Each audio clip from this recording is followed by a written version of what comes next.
Step out of the purple haze and take note of East Carolina. Thanks to the tandem of Shane Carden and Justin Hardy, the 18th ranked Pirates can dream big. Meanwhile, amidst the blackout, UConn hopes this is the week it finds the light switch.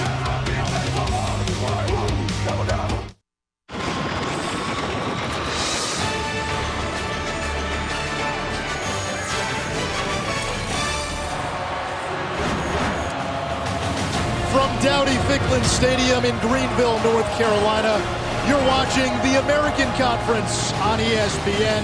It's the first ever meeting between Connecticut and East Carolina. ECU ranked number 18 in the latest AP Top 25.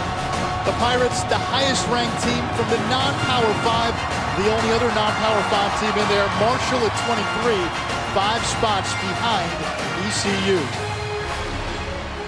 Good evening, Anish Shroff alongside former first-round pick Kelly Stauffer. There is a lot of anticipation for Tuesday. That's when the College Football Playoff Selection Committee will release its first set of rankings. And this year, the highest-ranked team from the group of 5, the non-Power 5 schools, the highest-ranked champion, I should say, will play in one of those New Year's 6 Access Bowls, and there's an opportunity for ECU. We've been thoroughly impressed with ECU this year, but it's all about the committee. People have to keep that in mind. We don't know what the committee's thinking, but this is an impressive football team. And for Ruffin McNeil, the head coach of the ECU Pirates, he's in his 5th season, and really this is a culmination of his plan from when he first got here. Yeah, he's really done a nice job, got about it the right way, building for the future, but what a foundation he has in place, and the guys that he's relying on right now are pretty special guys. 2 guys especially, Shane Carden and Justin Hardy. Cardi, they have their own hashtag. Yeah, what a pitch and catch duo that we like, and they get it done in such a variety of ways. Multiple throws, it's hard to get pressure on the quarterback because he gets rid of it so quickly.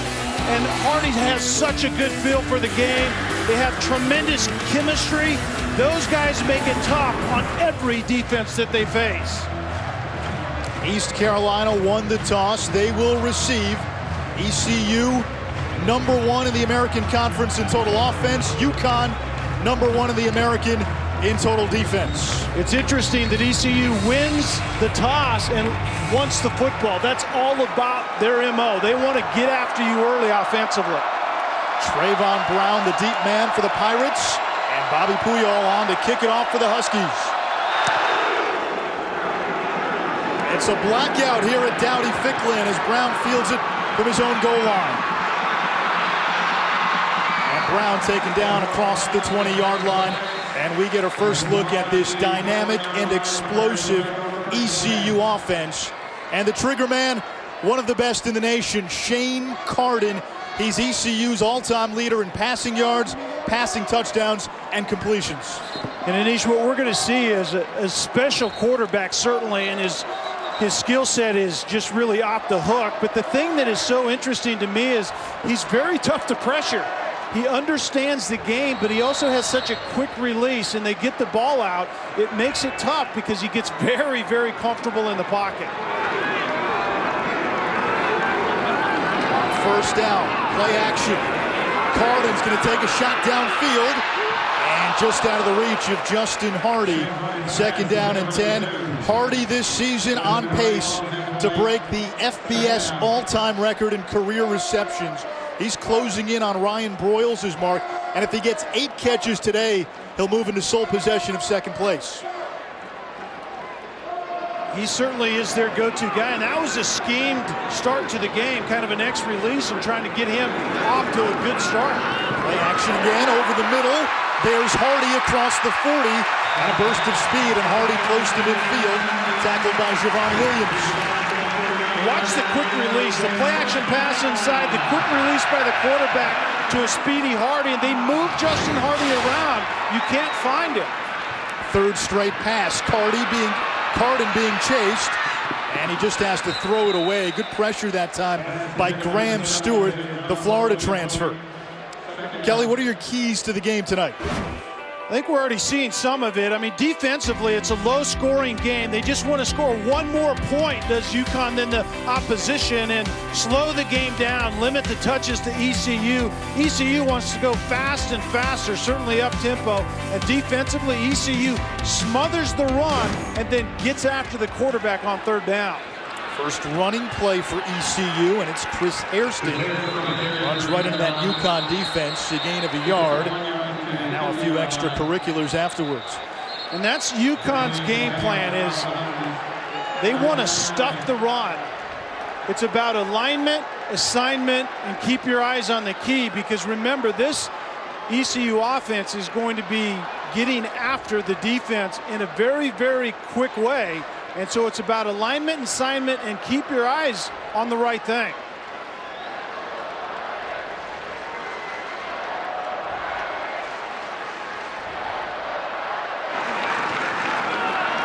Carden on third down. Flushed. In trouble. Gets rid of it. It's caught. And it's a first down for ECU.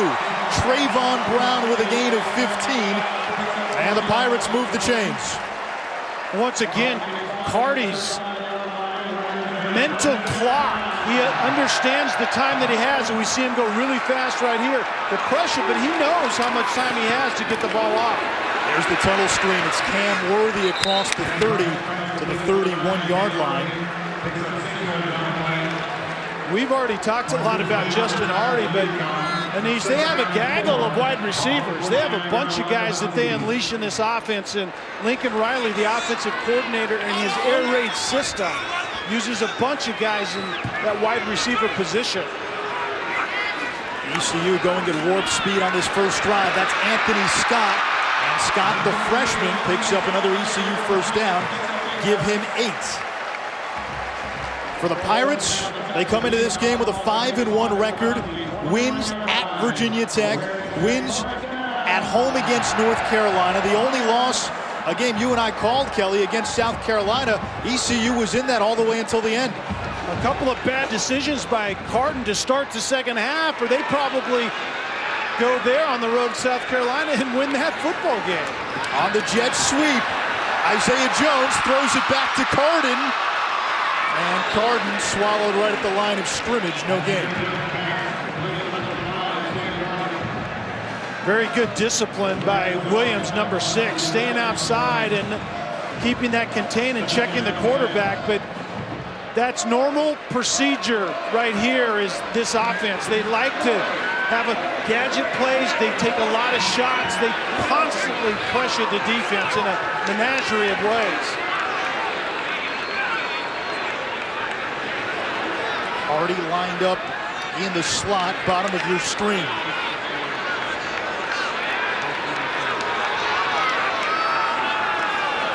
Play action.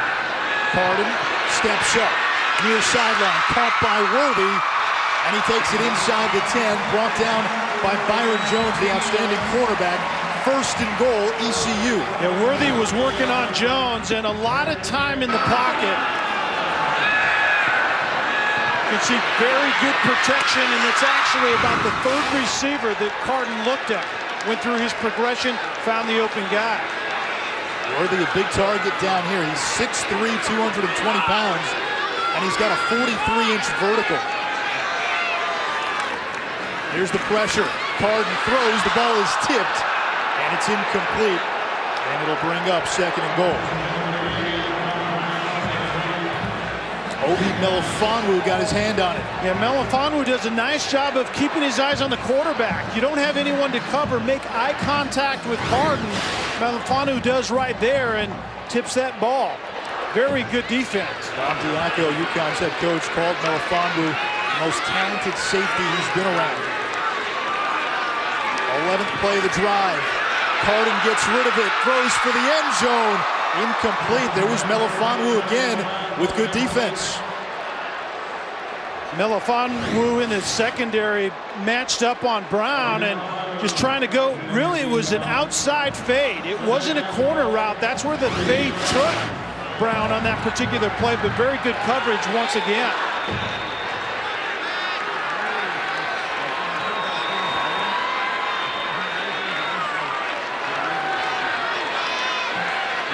Hardy lined up at the bottom of your screen on 3rd and goal.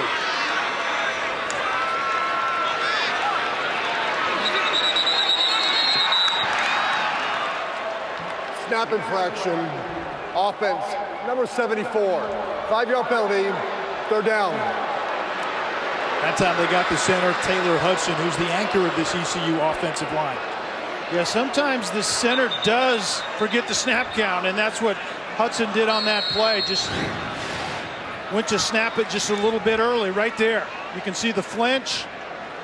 You can't move that ball. That was a good call, but I don't know that it hurts him a whole lot. A little more room down here in the red zone to throw the football is not a bad thing for ECU. From the 13, Carden throws it up for Hardy. Hardy juggles it. Did he hold on to it? Touchdown. There is a flag. Yeah, Williams on the coverage is going to get called for pass interference, and Hardy was going to the fade, and Williams just grabbed Jersey. But that was a tremendous finish of the play anyway. There are multiple fouls against the defense on the play. Holding defense. That penalty is declined. Personal foul. Roughing the passer. Number 2, that penalty is accepted and will be forced on the succeeding kickoff. So Carden took a hit and Hardy got held, and the result was the same. A touchdown in the corner and a tremendous throw and maybe even a better catch. We do a show every Monday on ESPNU, Great 8. We highlight the best plays from the weekend. That better be on there. Yeah, you can go ahead and mark that one down. Who's in charge of that? Maybe they're listening, or I think you I can have put in a little bit of pull there. I hear you. Point after is good by Warren Harvey. And we've seen this movie before. Shane Carden with a touchdown pass to Justin Hardy. The 24th time these two have hooked up, the most in the FBS amongst active quarterback receiver duos.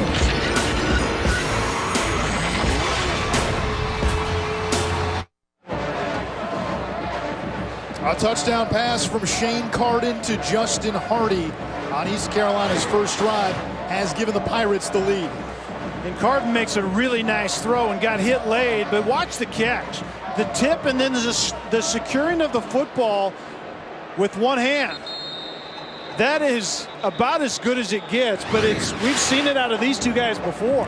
24 times, in fact, and this is the college football equivalent to what Peyton Manning to Reggie Wayne or Marvin Harrison was good. At the next level. Yeah, that's good. Right there, I think that's accurate. And Coach Diaco's trying to find an answer, but he can rest in the fact that not many people have had an answer. Well, it's been a tough go for Bob Diaco in his first season as UConn's head coach. Rebuilding this program, and slow starts have really hurt them all season. You saw the numbers there. They've been outscored 66-9 in the first quarter, and this team really isn't built to come back. Oh, this team is not built offensively to do a whole lot right now. They're building towards something, but not a lot of it shows up right this second. This is Brian Lamell. I'll watch it go into and out of the end zone. So UConn will start from its own 25-yard line, and the Huskies looking for some sort of spark offensively. Chandler Whitmer is the quarterback. He came into the season as the backup, but in the season opener, Casey Cochran suffered a concussion. He ended up walking away from football. Cochran did. Multiple blows to the head. So Whitmer's the guy. The offensive line has been shaky at times, and the running game has been inconsistent. And you've just been really kind, because the running game has been almost non-existent, and the offensive line has been more than shaky. But yes, all of that adds up to a really, really anemic offense. It's the freshman Ron Johnson picking up 3 yards on first down. Johnson, UConn's top incoming freshman. And you look at the struggles offensively for UConn. Wow. They've been terrible in the red zone. They've only been into the red zone 14 times all season. Yards per game, points per game, turnover margin, rush yards per game, all near the bottom in the FBS. And going a little tempo right here to just try to get a little spark. You talked about it. Where can they find a little electricity? It's been few and far between thus far. Whitmer to throw. He's going to go downfield for his top target, Jeremy Davis, and there's a spark. No, Davis could not hold on. It looked like he came down with it. It trickled out, and it's third down. Josh Hawkins is on the fade route covering Davis, number 85, and Davis is the real deal. 6'3", 216 pounds. He's a tough size matchup, as Hawkins only goes at 5'10", so that's what they were hoping. UConn was hoping they could get to that a few times. That's a big missed opportunity. We've seen Ron Johnson in the game at running back on the first couple of plays. Arkell Newsome, who's become the starter, we were told, is questionable with a lower body injury. There's the rush, there's the pass. It's caught by Davis, but he's tackled by Lamar Ivy after a gain of 5, and it's fourth down for UConn. And good defense, and knowing what the down and distance is and where the offense needs to go to the line to gain. And Ivy does a nice job of breaking on Davis and getting him to the ground. I mean, that's textbook stuff right there. Justin Hardy, the deep man for ECU, waiting at his own 31. And Justin Wayne on to punt it away for Connecticut.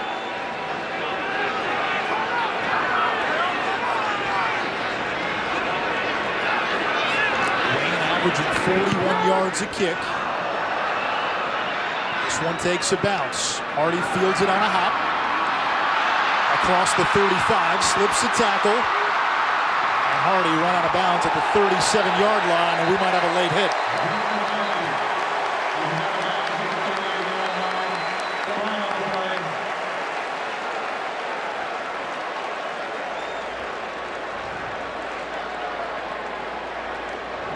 Tommy Hopkins, a backup offensive lineman, is number 62, is the one that's going to be called for the late hit. Personal foul, defense, number 62, 15-yard penalty, first down. A tough start for the road team. ECU, good starting field position. The Pirates up 7-0.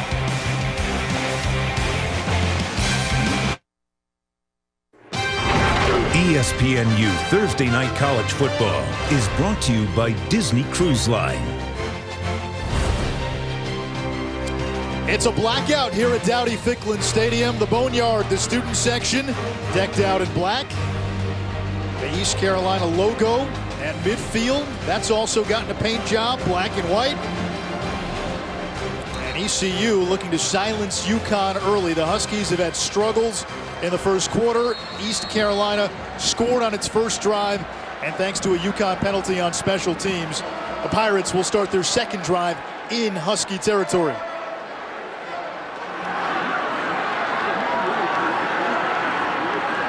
Shane Card into the air, under pressure, dumps it off for Hardy. And Hardy spun down by Marquise Van, an outstanding linebacker for UConn who leads the team in tackles. And I think that's an underrated area of Shane Carden's game, is rush avoidance and keeping plays alive. He's not a real mobile guy that's going to make plays with his feet outside the pocket, but stuff like that. On the ground, this is Marquez Grayson. He picks up a couple. He'll bring up second down. With that last catch, Hardy tied Taylor Stubblefield for third on the FBS's all-time list for career receptions.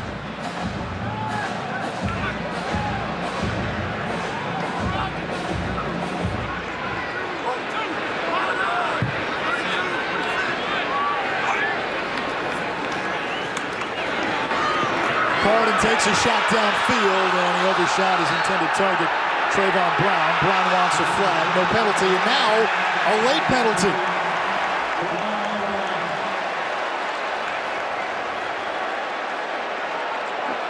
You can see the signal right there. They're going to call it uncatchable. The pass was uncatchable. And I think the back judge's hesitation with the flag, he went for his flag about 3 times and finally threw it.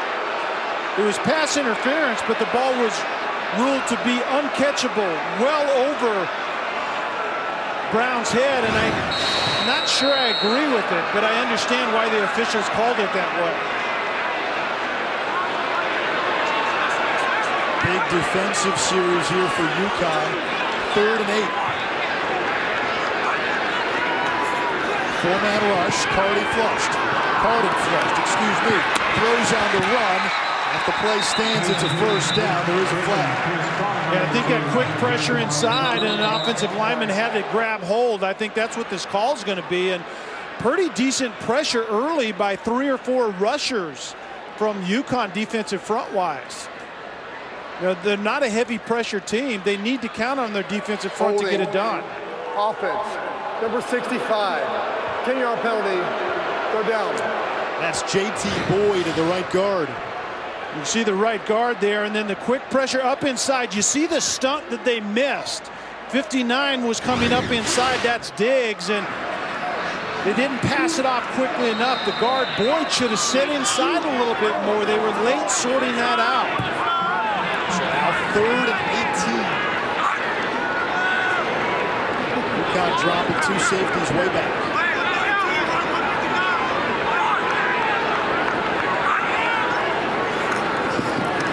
Huskies rush 3. Carden in trouble. Throws on the run. It's caught by Isaiah Jones, but it's short of the first down. A gain of 15. 4th down coming up, and East Carolina could go for it here. Jones makes a tremendous catch, but Jamar Summers had really good coverage. Look at that tight window. That might be Carden's best attribute. Ball placement in tight spaces. He does it very, very well. ECU 4 out of 6 on 4th down this season. Carden rolling to his right, throws on the run. It's caught, and ECU picks up a first down. He goes right back to the sophomore Isaiah Jones. Jones is essentially the beneficiary of a pick route. All of the traffic goes inside. Quarterback slides outside a little bit, and then Jones just quickly out-leverages the defense out in the flat. Very well executed by ECU. Justin Hardy gets so much attention for ECU, but Shane Carden has so many weapons at his disposal on this offense. Screen pass to Cam Worthy. Worthy bullies his way inside the 15-yard line. He's going to be close to another Pirate first down. Yeah, Worthy, yet another big target at 6'2", 220, and Williams was out front blocking that time, as was Jones. That's high percentage. It's essentially part of the run game here at ECU. 2nd and 1. Carden back to the air. The fade in the end zone. And it's incomplete. Good coverage there by Byron Jones. He's UConn's top corner. A next-level guy. Yeah, he was matched up on Trayvon Brown, and Brown was once again going to the corner. But look at that coverage. Jones is in perfect position. Get in the hip pocket. Allow the receiver to tell you when the ball's in the area. Look at the eyes, and then play the hands. And that's what Jones did on that play. That was good stuff by Jones. Watch out for number 80, the tight end in this formation for ECU. Bryce Williams, 6'6", 250, a big red zone target. Carden's pass, and that's incomplete. Davon Grayson, the intended receiver. And it'll be 4th and 1. So they went for it once on 4th down. Does Ruff and McNeil roll the dice and go for it on 4th and 1? Yeah, without a doubt. I don't think there was even hesitation. This decision on 4th down was made by the previous decision on 4th down. Look at all the traffic up inside. Steve Baggett in the game is the 2nd tight end. ECU keeps it on the ground, and it's a first down. Breon Allen moves the chains. Allen coming into this game averaging better than 8 yards per carry, the 2nd best mark in the nation. Good pre-snap administration done by the quarterback, Shane Carden. All the traffic up inside, and then he picks a zone run play right off the edge, just outside of that heavy traffic up inside by UConn. The 6'6" Williams lined up at the bottom of your screen. Carden looking his way, throws it up. Williams hauls it in, and it's 13-0 East Carolina.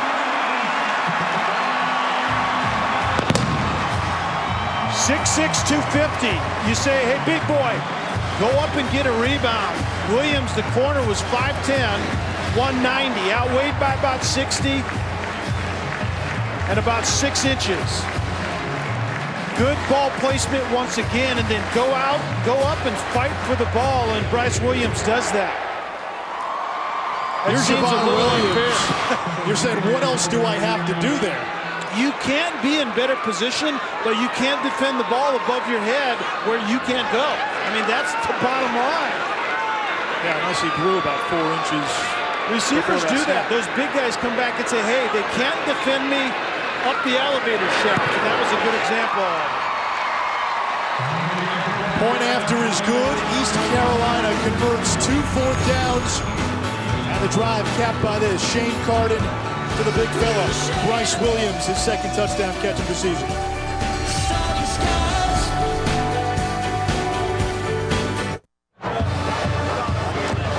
The Marshall transfer, Bryce Williams, hauling in East Carolina's 2nd touchdown of the game. Shane Carden going to the big fella, and he saw the size advantage. And this is what it looks like. No help deep, and we're just going on the fade right there. And that's called designing an opportunity in the red zone. I know I have a size advantage outside. Create a formation where the defense cannot get over top of Bryce Williams, a 6'6", 250-pound opportunity in the red zone. That's a good design, but it still has to be executed, and ECU did that. And oh, by the way, Anish, you called it exactly right. Way to foreshadow those things, man. I taught you well. Brian Lavelle from his own goal line across the 10. Lavelle zigzags to the 23-yard line. While UConn likes to play keep away, they like to control the clock. Bob Diaco told us he's got to keep the points down. That plan has not worked in the early going. If you can't convert offensively, you can't play keep away from anybody. And that's what we're seeing right now. And that's what UConn really is offensively. UConn plays some really nice defense.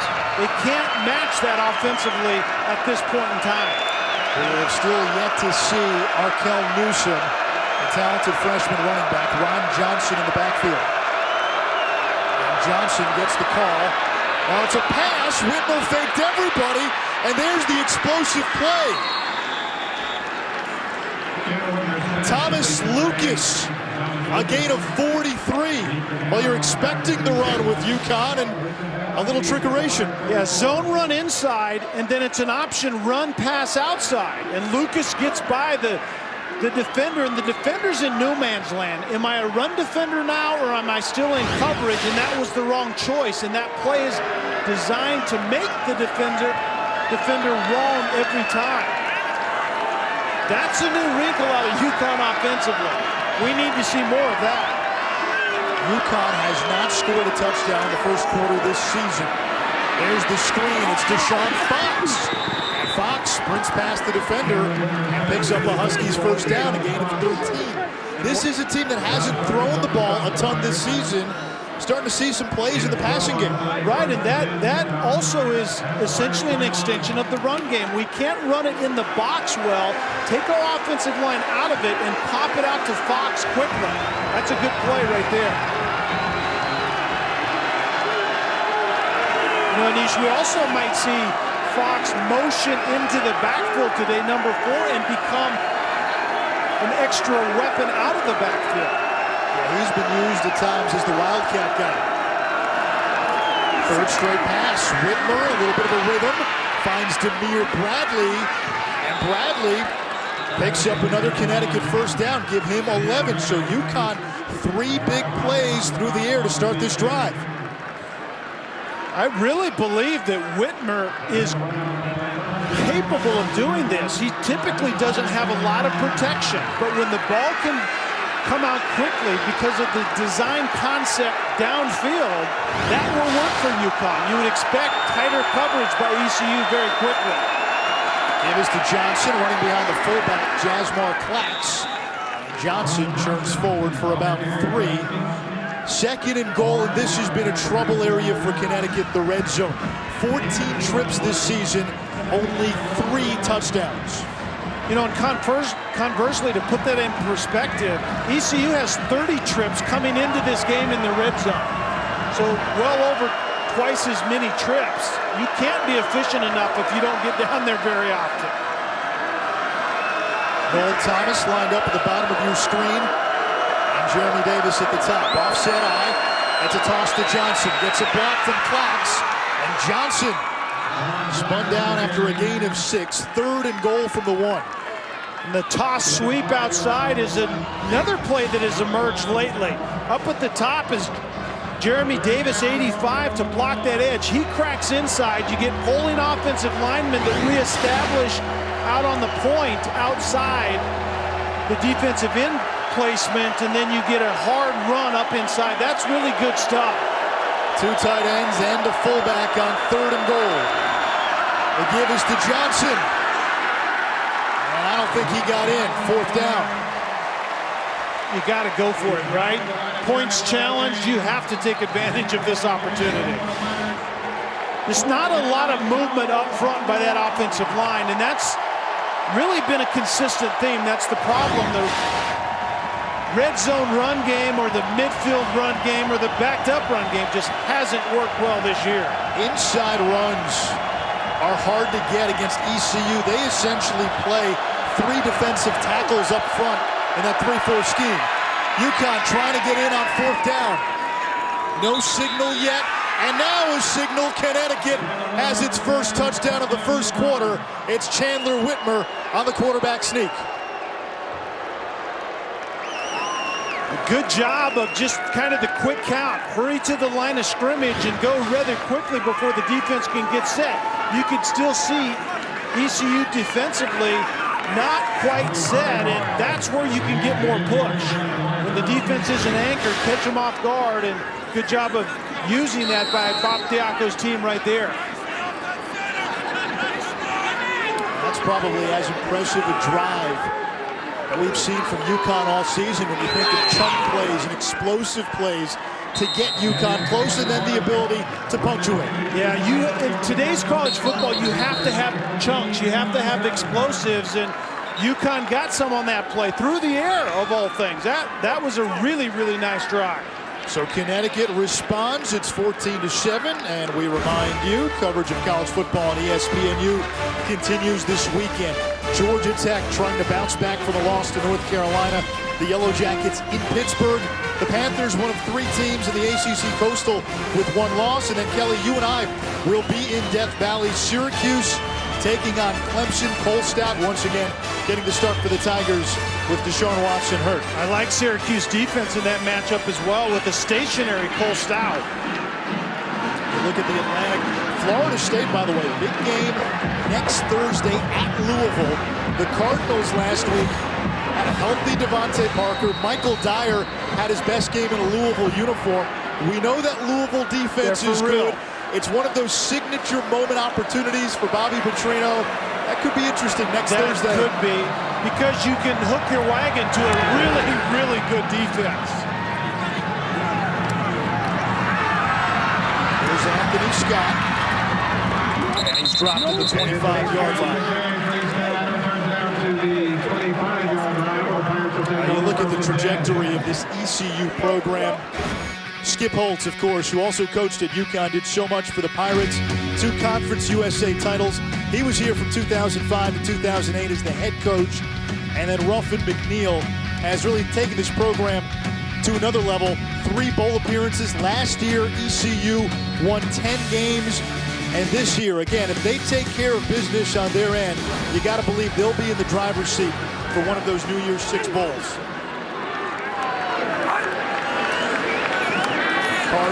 Play action, and that's knocked down, nearly intercepted by Marquise Van.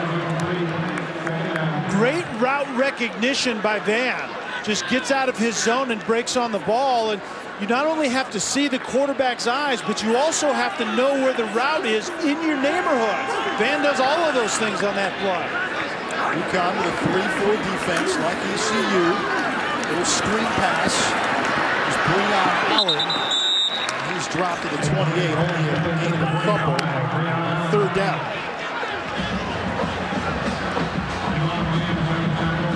UConn defensively has been very solid this year. They come into the game with the top-ranked defense in the conference. 4-man rush. Carden finds Hardy, and with that reception,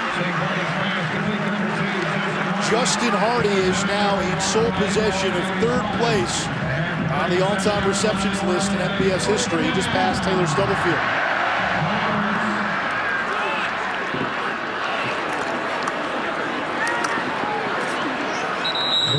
Allen got maybe a yard, 2nd and 9. UConn is doing a decent job defensively, except for finding that one play to get off the field, as we have ECU player down on the field currently. But that's what Bob Diaco has in place. His defense is really, they don't pressure a lot. They're in the right place, right time, keep the ball in front of them. The injured player, Breon Allen, East Carolina's leading rusher, will step aside with 48 seconds to go in the first quarter. A journey to the next great championship in sports. ESPN, home of the new college football playoff. New Year's will never be the same. This is the first year of the college football playoff. East Carolina, with one loss, it's going to be almost impossible to get into the playoff, but the highest-ranked conference champion from one of the group of 5 schools will have a spot in one of the New Year's 6 bowls. That's broken up by UConn again. Reuben Frank, the D lineman, and that was a good defensive series for the Huskies.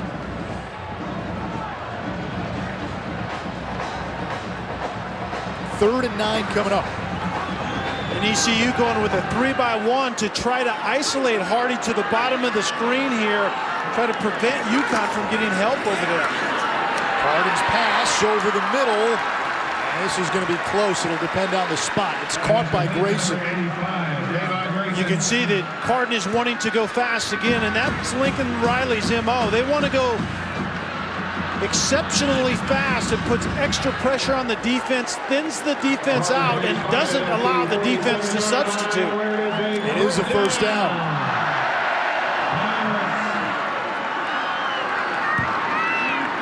30 seconds of the first quarter. UConn all over that bubble screen. Javon Williams run it all the way. UConn has defended that bubble screen pretty well thus far, and what ECU is doing is a 3-by-1 set, and formationally you force the defense to make a decision. Are you going to leave our best receiver Hardy all by himself without help over the top, or be thin on the 3 side? Shane Carden on pace for 90-plus passes, goes downfield, and he led his receiver by just a bit too much. Hardy had his man beat.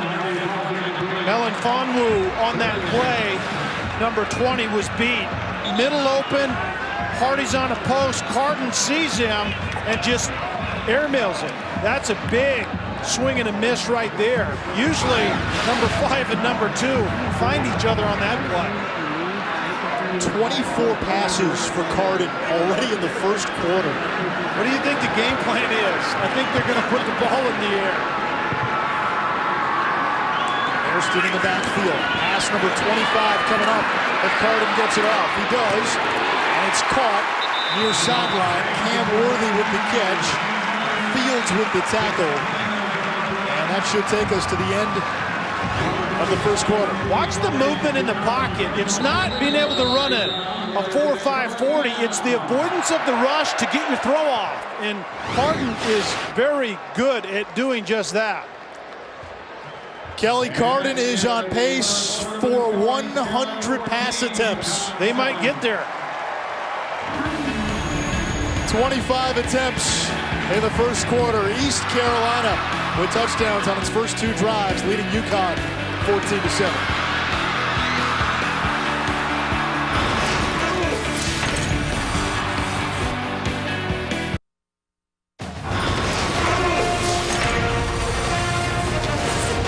Alongside Kelly Stauffer and Hugh Schroff, welcome back to Dowdy-Ficklen Stadium. East Carolina leading UConn as we get ready for the start of the second quarter. Statistically, the first quarter belonged to ECU, 156 total yards. There wasn't a ton of balance offensively for the Pirates. 25 passes to just 5 rush attempts. Yeah, Carden was 14 out of 25, 156 and 2 touchdowns. And UConn's playing decent defensively. They just have to find a way to get off the field. On the ground, to start the second quarter, and it's Anthony Scott, a freshman from Virginia Beach, who picks up 2. Our researcher and resident statistician Paul Newman looked it up during the commercial break. The NCAA record for pass attempts in a game, Washington State's Connor Halliday, 89 last year, and that's the same offensive system that Ruffin McNeil runs. It's the air raid. Mike Leach is Halliday's coach. Scott across the 30-yard line. There is a flag back in the 37.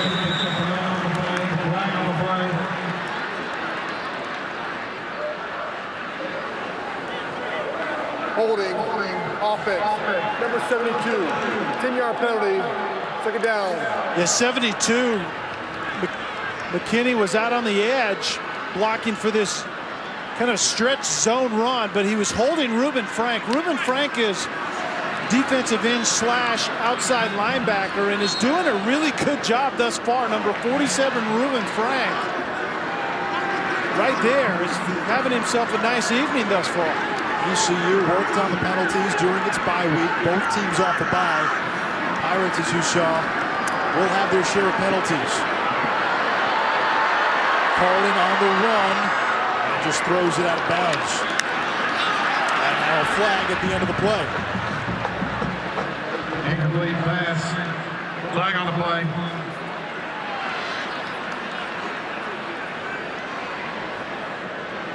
You would think Carden got hit out of bounds, but UConn is actually signaling that this is going against ECU. Illegal forward pass. Offense, number 5. Lost it down. 5-yard penalty. Third down. Looks like Carden was past the line of scrimmage. Past the line of scrimmage, or it did not go past the line of scrimmage on the throw, but yeah, he was true. Ruffin McNeil certainly didn't understand it, but the big thing on that, it's also a loss of down.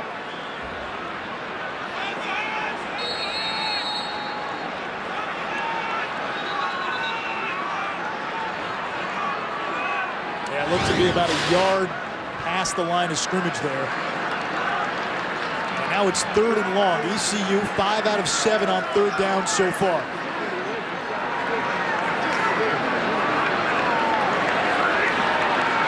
Carden steps up, has time, slings it over the middle, caught in traffic by Isaiah Jones. He'll be a couple of yards shy of the 1st down marker. So 4th down coming up, and it appears ECU is going to go for it again.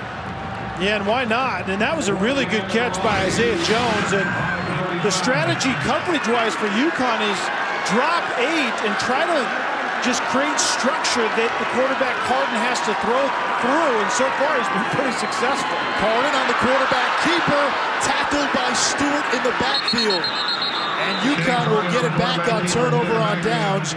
A big stand by the Husky defense. Very well defended, but not very well executed on that option play. It's a speed option. Carden really just takes it to the end man on the line of scrimmage. In this case, it was Stewart. But you got to pitch it more quickly than that. Stewart played it exactly right. Kind of equidistant on the outside shoulder of the quarterback. Take off the pitch and then jump on Carden. Very well defended by Graham Stewart. Connecticut with its first stop of the game. They'll get it back just inside their own 40.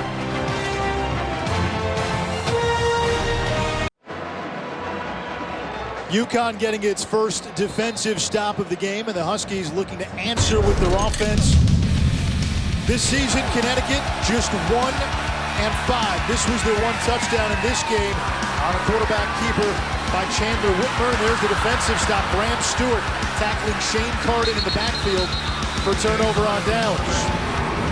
And UConn, the only win of the season against Stony Brook, an FCS team. So the Huskies still looking for that first win against an FBS team, and still looking for that first conference win of the season.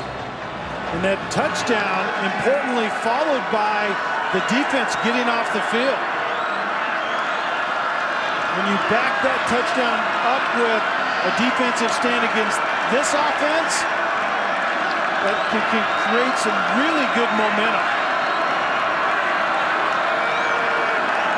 To the air on 1st down, that's caught far sideline. Deshaun Fox goes out of bounds, a gain of 7. Bob Diaco, in his first season as UConn's head coach, came over from Notre Dame, where he spent the last 4 seasons as defensive coordinator.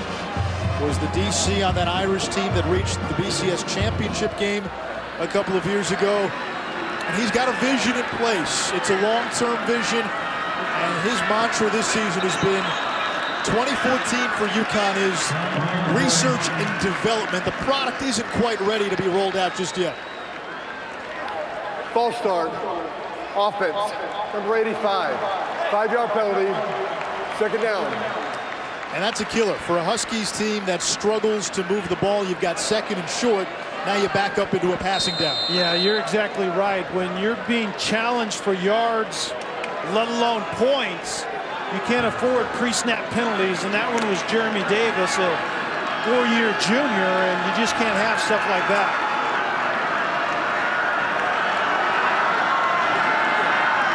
Whitmer's pass batted down and intercepted.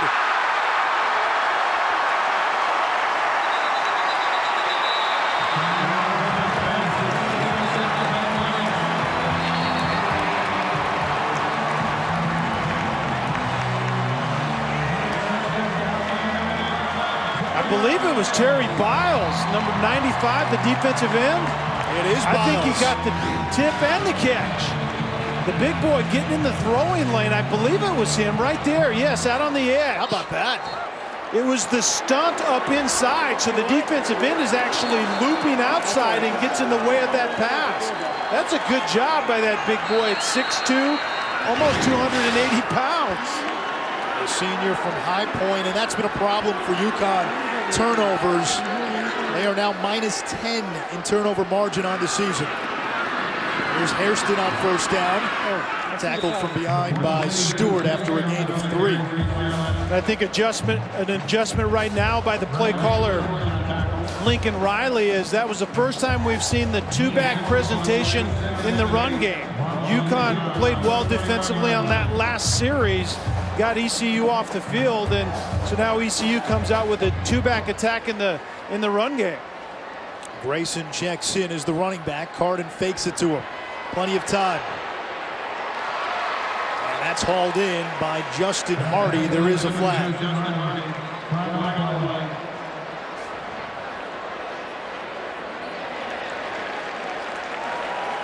Holding. Defense. Number 20. 10-yard penalty. Automatic 1st down. The free safety, Obi Melifonwu. Melifonwu was covering a post down the middle. You had comeback routes on the outside and a post down the middle with 2 backs in the backfield, one of which was a tight end. But play action, they were trying to get that post, and Melifonwu just got called for the hold.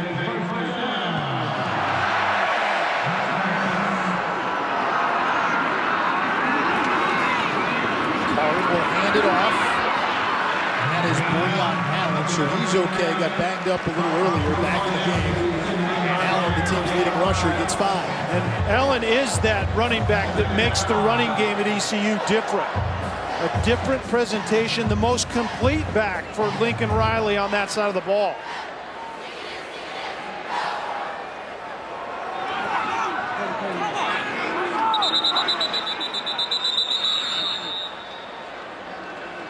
And Connecticut wants a timeout with 11:21 to go. First charge. Timeout. New clock. East Carolina driving with the ball when we come back.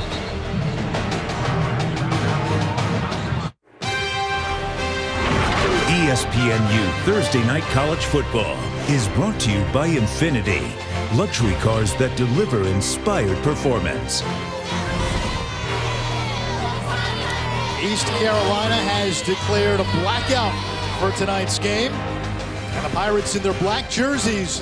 They were 6-0 last year wearing black, 2-0 wearing black this year. If you believe in that sort of stuff. I would go with black if I were them.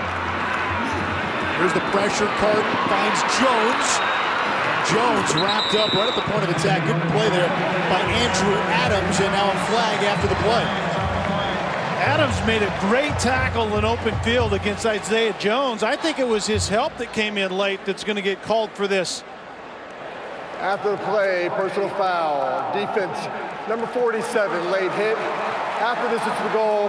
Automatic first down. Reuben Frank, and we've seen this a few times from Connecticut. This is the last team you want to help out with penalties. That was a great play early, and then the late hit by 47 Frank.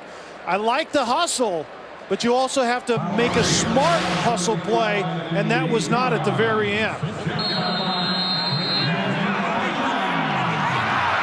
ECU doesn't need help in the red zone. 14 touchdowns and 16 trips the last couple of games, last 3+ games. It was Hardy in motion. Harden maybe has some room to run. Now backpedals, throws it up in the end zone, and it's intercepted.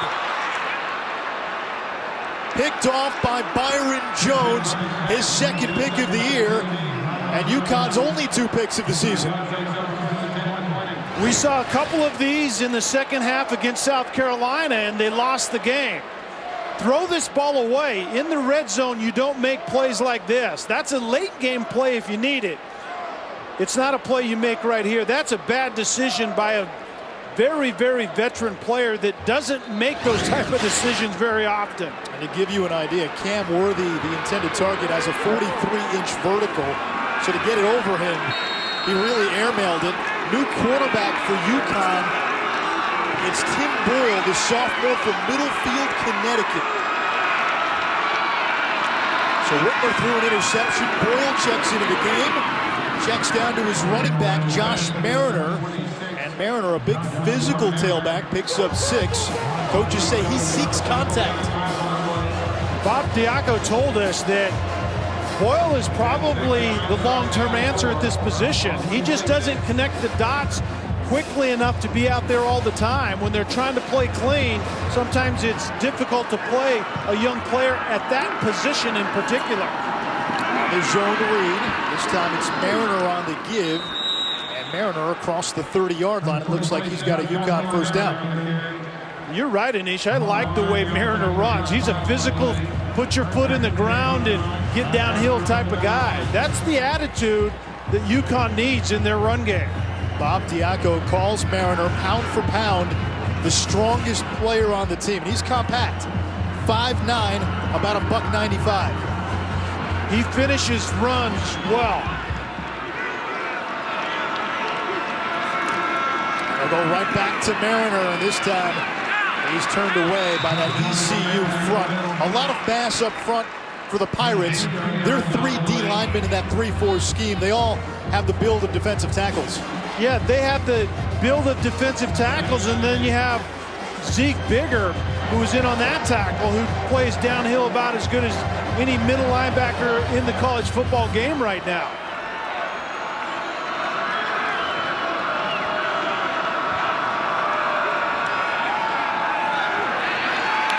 Boyle's going to try to run, can't escape the pressure, and he's gobbled up. Back at the 29-yard line, a loss of 4. Fred Presley got there first. And Anish, that's the problem you see with playing Boyle. When his first look isn't there, maybe his second, he doesn't know where his escape hatch is. Throw that ball away or know where you can get out of the pocket, and Boyle does neither one of those things on that play. I'll tell you what, partner, I'm not sure his line gave him that much of a chance. Yeah, I think you're exactly right. You have to protect, but he's not a quick decision maker right now when he doesn't get a good look. Pressure again, Boyle dumps it down, and then Mariner tackled by Dietrich Allen. A gain of 3. It's going to bring up 4th down. So Boyle comes in for a series. Promising start, and UConn's going to have to punt. And that was a really nice call in anticipating the pressure on 3rd down, but it was the screen that just wasn't very well executed. You can see that Tim Boyle can spin the ball. I can understand that, but it's the decision-making before you can spin it that he has to get better at. Boyle really was supposed to redshirt this year, but when Casey Cochran walked away from football, he moved up on the depth chart and was thrown into the fire. Hardy fields Wayne's kick inside his own 25. Hardy, spin move, throwing circles, and then finally driven out of bounds right at the 25. A good 46-yard punt, a 5-yard return. Both teams trade turnovers, but nobody scores.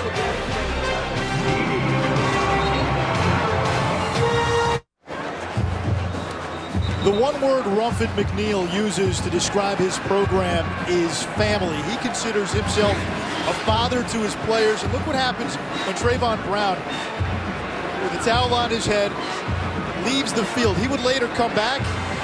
Ruffin spots him. That's dad for you. Oh yeah, that is great stuff right there. Yeah, he means what he says, and you believe that when you talk to him. No question. Carden pumps, in trouble, chased, has to get rid of it, and it's caught on that far sideline, and that's a completion. Cam Worthy, a gain of 11. On the scramble drill, watch, Carden does a nice job of avoidance once again, and Cam Worthy sees that. If the quarterback's coming at you as a wide receiver in the scramble drill, you're taught to work back down the sideline, and Cam Worthy does a really nice job on that play. Official timeout to fix the change.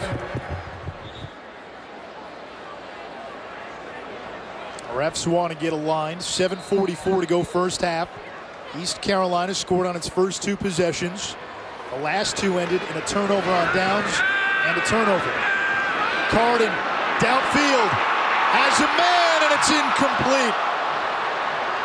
Worthy again, the intended target. He had a step, and that's a catchable football.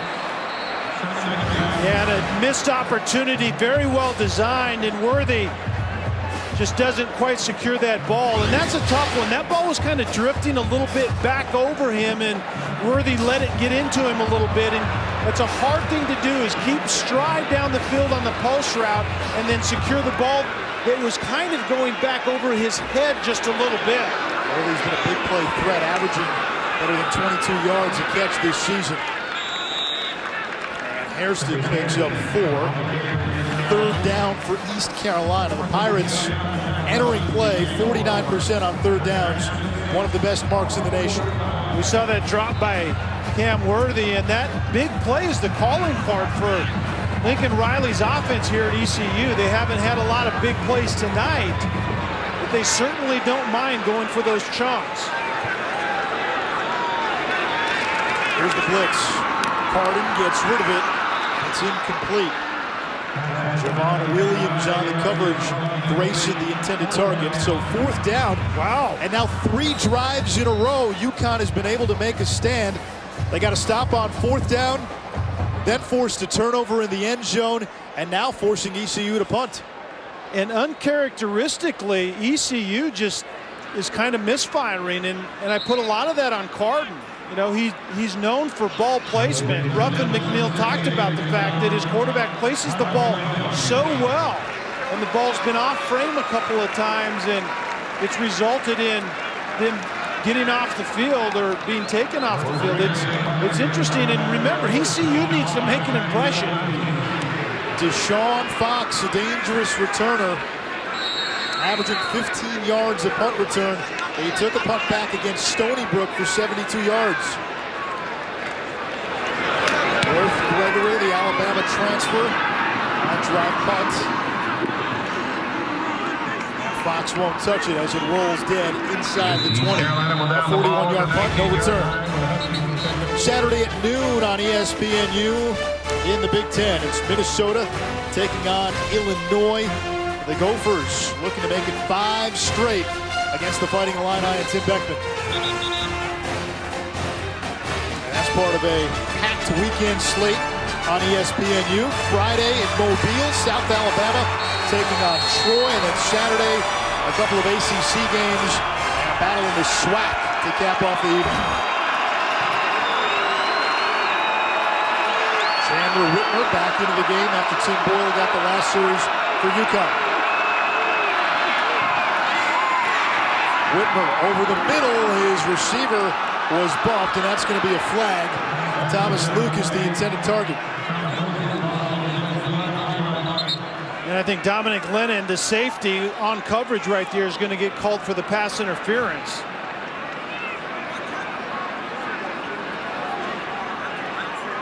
Pass interference, defense, automatic 1st down.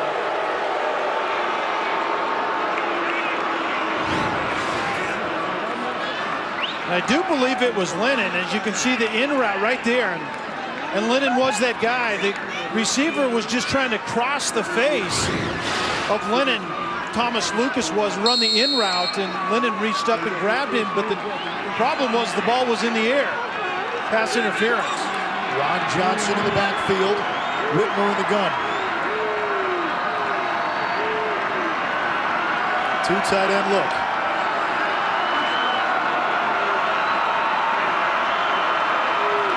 Out of the ace formation, here's Johnson. He picks up a couple, he's to the 36-yard line. This is an opportunity for UConn, and they can churn some clock, slow this game down. That was one of our keys for the Huskies. Yeah, and they slowed it down by the defense doing a really nice job of getting ECU off the field. And then their offense is getting a little something out of the pass game. The pass interference is a positive play, but also earlier drives. Whitmer's pass caught by Fox, uses the stiff arm, and Deshaun Fox picks up a first down. A flag at the end of the play. Overton may have gotten the face mask. Face mask or horse collar. It didn't look like. Personal foul, face mask. Yeah. Defense, number 51. 15-yard penalty, automatic first down. Yeah, Overton drugged the receiver down, and it didn't look like it should have been horse collar, but he had the face mask. That left hand is definitely on the face of the receiver, Fox. Good call. But once again, this UConn offense helped by a penalty. Any way you can get those yards offensively, UConn will take it. East Carolina calls a timeout with 5:56 to go. This is a critical game for ECU. National TV Thursday night. You know the selection committee is watching, and the expectation for the Pirates going in was not just to win. Let's be real, it was to win with style points. And we've seen this at times from ECU in conference games where they've come out a little sluggish. They let SMU back in. Really the first half, they were very inconsistent and out of rhythm against South Florida. And here, after the first couple of drives, ECU has been a little inconsistent with penalties and some ill-advised throws. And that's why Ruffin McNeil had his entire team in the huddle during this break, because he doesn't like what he's seeing. They had momentum really through that bye week, and they haven't looked like themselves after that first couple of drives offensively. Meanwhile, the Huskies looking to get their first conference win, driving in ECU territory with a chance to tie. Whitmer will hand it off. Not much there for Johnson. We have yet to see Arkel Newsome. Bob Diaco told us earlier this week he was a little banged up. A lower body injury, and Newsome, an explosive freshman, is yet to play tonight. And watch the pressure off the edge right here. And this is what we're going to see more and more of. UConn's going to have to prove that they can pass the football with pressure, because ECU's going to smother the run game with pressure. UConn's going to have to revert to the pass game with that same pressure. Whitmer's going to go downfield on second down, and it's incomplete, broken up. Noel Thomas, the intended receiver, and now a flag. Yeah, Josh Hopkins was on the coverage on Thomas, and he had the arm bar. I think he had Thomas's right arm pinned down. You'll see Thomas goes for the ball with just one hand. Defense, number 28. Automatic first down. And penalties have aided this drive for Connecticut. You can see the arm bar right there. Hawkins has the left or the right arm pinned of Thomas, and that's a very good call. And you're right. The third penalty on this drive, and all of a sudden, guess who's in the red zone? UConn doesn't get down here very often. ECU in its last game against South Florida penalized 12 times for 148 yards, 7 for 74 today. This is Johnson, bounces off a couple of defenders and drives a few defenders to the 20-yard line for a gain of a couple. And another penalty marker.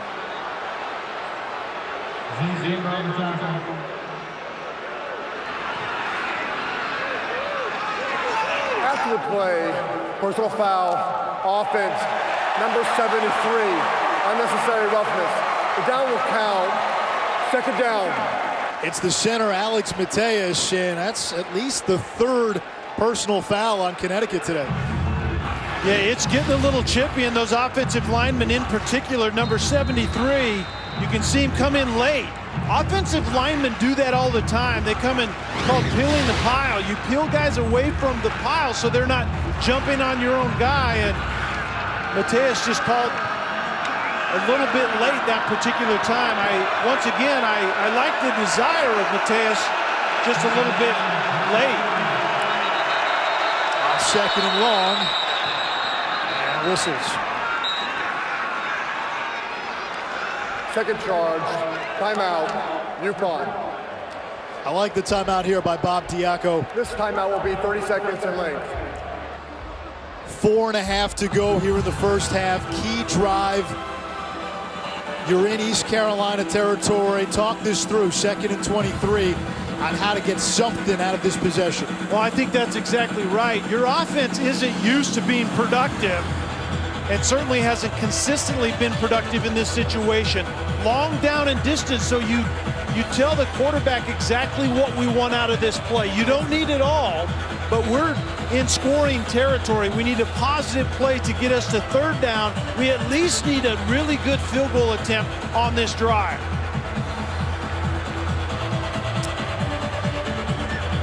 UConn has been aided by 45 East Carolina penalty yards on just this drive.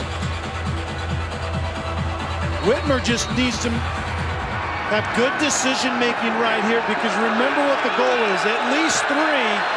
If we can get 7, that's obviously even better. From the 35. Whitmer's pass caught over the middle, and it's dropped incomplete. It looked like Demir Brownlee had it. He could not hold on. And it's now 3rd and 23. Same concept right here. We need a positive play to make this a much more realistic field goal attempt, if indeed that's what we have to do. That particular time, UConn had a man-beating route, and ECU didn't bring pressure and played zone behind it. There wasn't a whole lot downfield for Whitmer. UConn 0 for 3 on 3rd downs tonight. They need to get to the 12-yard line. And Chandler Whitmer Timeout, UConn. will take his final timeout of the first half. So the Huskies, with 4:34 to go, out of timeouts, and now facing a 3rd and very long. Well, you don't get to take them to the locker room with you, I guess, so why not call a timeout and get it right? Saturday on ESPNU, it's College Football Daily. The Edge analytics, team trends, player breakdowns, and injury updates. We'll give you all the information you need to know heading into the weekend of college football. Saturday at 11 a.m., it is The Edge. You know, Anish, this is a really nice place for Jeremy Davis, the big wide receiver at 6'3", 216, to show up.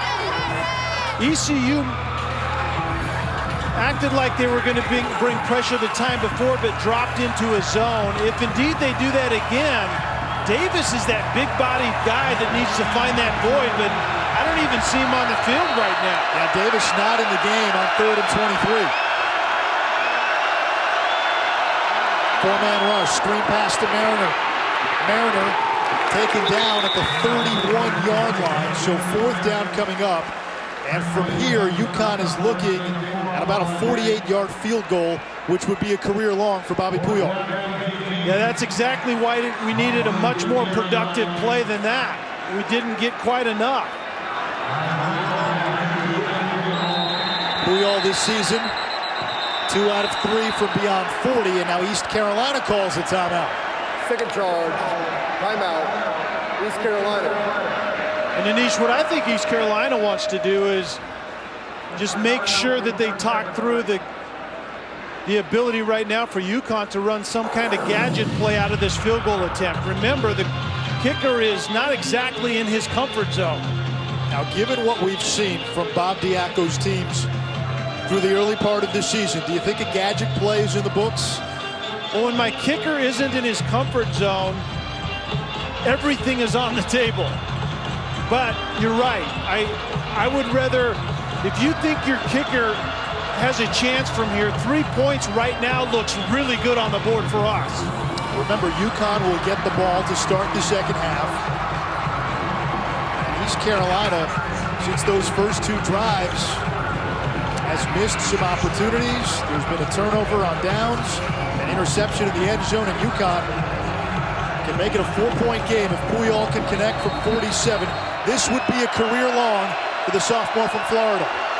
And any breeze that there is actually in favor of UConn currently.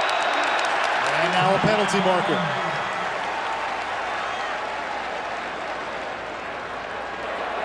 False start. Offense. Number 60. 5-yard penalty. 4th down. Tyler Samra, the offensive lineman, a first-year starter. And again, you talk about game-changing plays. Instead of taking a 52-yarder, now you're forced to punt. So whatever opportunity for points has now been taken off the board because of a penalty. And the worst kind of penalty. Not only where it happens on the field and what we were getting ready to do, but it was a pre-snap penalty. Those are the easiest things to do, to get lined up right and don't move.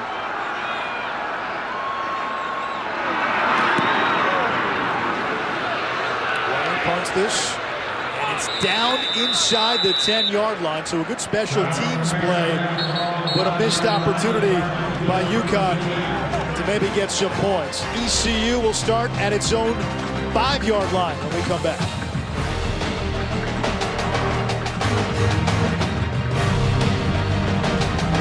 Brandon Fitzgerald back in the studio. Coming up at halftime, Charles Arbuckle joins me to talk about how Ole Miss will survive and stay unbeaten at LSU. Plus, JT Barrett and the Buckeyes going into Happy Valley. They'll try to get things going or keep things going against Penn State. And we'll talk about our best one-loss teams in the country. There's a lot of them. Guys, back to you. And East Carolina is in that conversation, but after the first 2 drives, the Pirates did not look too good here at home on a Thursday night against UConn. It's just 14-7. ECU on top, and the Pirates will start from their own 5.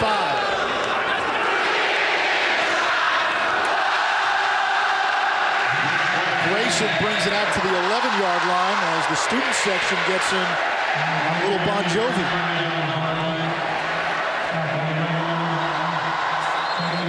Last 2 drives. That tells the story right there. And within that is the story of UConn defensively. I like the adjustment. What Bob Diaco's plan is defensively is force the offense to make plays in tight windows. Really good coverage, string plays together, don't give up the big chunk, and force ECU to be efficient. The last 4 drives, they have not been efficient at all. Bob Diaco told us this is not a team that is going to try to force a lot of turnovers. It's a conservative approach right now. And they've had some plays in this game where UConn has swung the momentum to their side as Van gets helped off the field. But they've not been able to build on that momentum. That's the thing. I think that you have to take advantage of all opportunities when you're the underdog on the road if you want a chance. And they certainly can't afford to lose number 46, Van. He's their best defensive player, but I like this strategy. Force the offense to be efficient. Don't give up anything, and so far it's worked. At least the last few drives it's worked for UConn. 3-man rush on 2nd and 4. Carden takes a shot downfield, and it's incomplete. Hardy trying to bring it in with one hand. He wants a flag, none there. So 3rd and 4. Melifonwu on the coverage once again, and that's what we're talking about. Tight coverage, because it isn't all zones forming those tight windows. It's man-to-man a lot of times, and the defenders are in the right place, and that's a good example of it on that play. Big 3rd down with 3.5 to play here in the first half. Here's the pressure. Carden near sideline. Isaiah Jones the catch, and it's a 1st down. He made the catch in front of John Green, a gain of 8. And rare pressure, structured pressure by UConn, and it forces man-to-man coverage on the back end with a single high safety, and Jones is a mismatch on the redshirt sophomore John Green. UConn just gets set. There's Breon Allen. Give the Huskies run defense credit. ECU hasn't had much on the ground. ECU really hasn't probed much on the ground in the run game, and I think that's going to be adjustment by Lincoln Riley in the second half. They threw a ton of passes. I don't know what we're up to at this point in time, but 33. 20 or 12 of 30. Actually, that's the rushes. 12 rushes for only 37 yards. 33 passes. Off play action. Carden downfield in coverage. And there's a flag on the play. Worthy came down with a football. Or was it Junior Lee? That's going to be against the defense. That was a catch by Worthy. Lee ripped it away at the end after he was down. Pass interference. Defense. Number 23. The penalty is declined. First down. Junior Lee just has to turn and find the football. Worthy has him beat a little bit. The underthrown ball, and probably intentionally. Although Carden's feet were being moved a little bit. That's a tough play for a defender to make on the back end. Lee doesn't see the ball. Worthy does, and big play, ECU.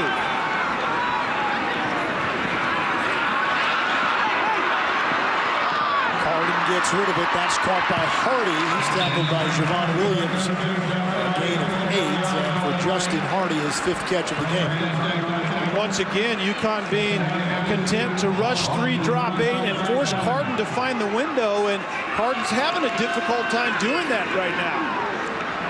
2 minutes to go, 1 timeout. That's an eternity for East Carolina. On the ground, this is Allen. It's going to bring up 3rd and short. Clock continues to run. It's another example of the unproductive run game for ECU's. 2nd and short turns into 3rd and short.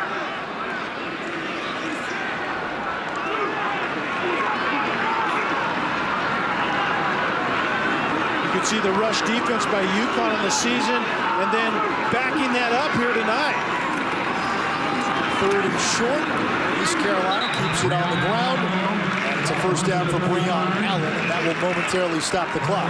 And in that stop clock, Carden wants to get up there so they don't have to burn a timeout. Get up there, get the play called. Plenty of time to do that. UConn just gets set. Carden off play action. Over the middle, Jones gets popped, but hangs on to it. Andrew Adams with a big hit. Give Jones 9. He's a yard shy of the first down. The clock continues to run. Tremendous route recognition by Andrew Adams right there on Jones. Jones does a tremendous job of hanging onto that football, but Adams reads it. Jones on the dig route, crossing route inside, and Isaiah Jones was lucky to secure that football. Off play action. Carden to the air. And it's caught over the middle. Who else? Justin Hardy. A gain of 21. 1st and goal, ECU. 41 seconds to go in the half.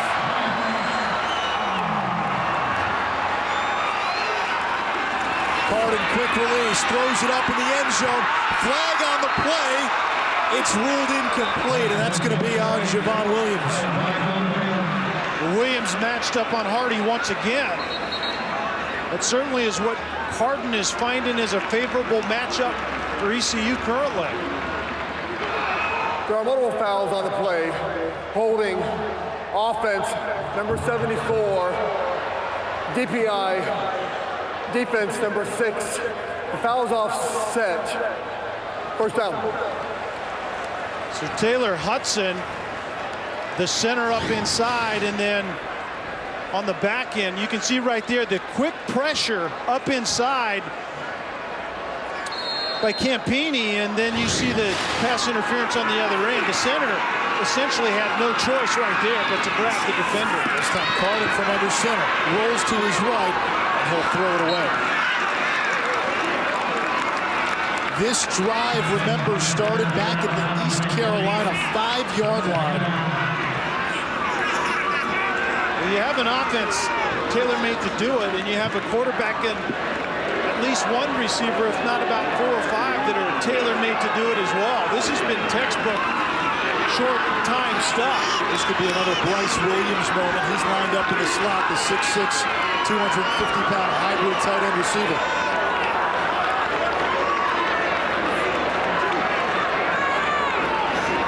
second and goal. Carden throwing for Williams. He can't hang on to this one. Adams with good coverage. And it's third and goal. The difference on that one was Adams got a little more physical. Watch the contact right there, and Williams has a hard time timing his jump and getting the ball at the highest point because of the bodying up by Andrew Williams. There's a man down, a UConn player injured.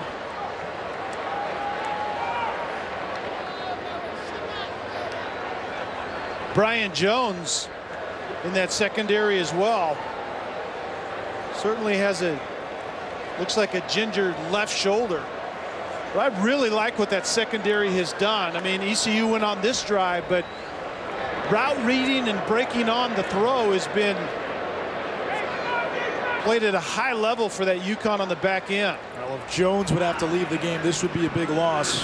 You're talking about a 4-year starter, a guy who's projected to play on Sundays, a 5th-year senior from hard-hitting New Britain, Connecticut. Hard-hitting New Britain. That's what the locals call it. Is that right? They used to live about a town over. Where do they get that reputation? What are we hitting hard? You're not going to answer my question? We'll just leave it at that. All right. Very important play right here. UConn, if they can get off the field after this march by ECU, get off the field with 3 or less, that would be a tremendous victory for UConn defensively and actually for the entire team. Justin Hardy lined up at the top of your screen. 3rd and goal. Carden goes through his progressions. Now pumps. Chased. Carden on the run. Pushed out of bounds by Stewart. And it's 4th and goal with 10 seconds to go.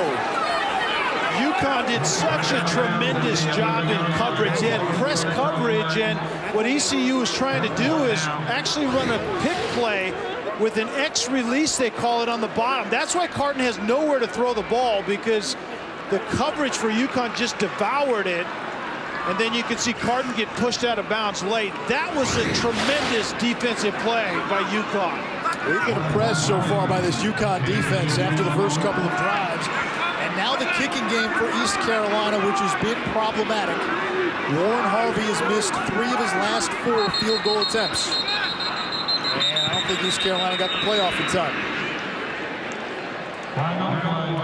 Delay game, offense, 5-yard penalty, 4th down. So back it up 5 more yards. Ruffin McNeil does not like what he's seeing out of his team currently. Really sloppy and inefficient after those first couple of drives offensively for ECU. He doesn't like what he's seen since then. Watch the snap here. High snaps have been a bit of an issue on kicks for East Carolina.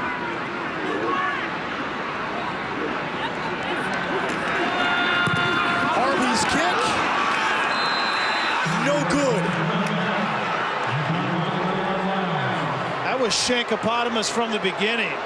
That kick didn't have a chance. That was hit wrong, and it got more wrong as the further it went. Harvey hooked that one from the get-go. You don't try to really find out what the kicker is doing. He just didn't hit that one well at all.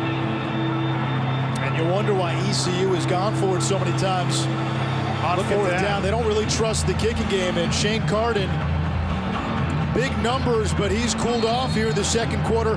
And so is East Carolina's offense. They haven't scored since the first 2 drives. And UConn right now, after the way this game started, to go into halftime down just 1 score with the Huskies getting the ball to start the 3rd quarter. Bob Diaco will take this. Yeah, and take it because of what his defense is doing. And that's the calling card right now, is playing really sound defense and hoping the UConn offense can help enough.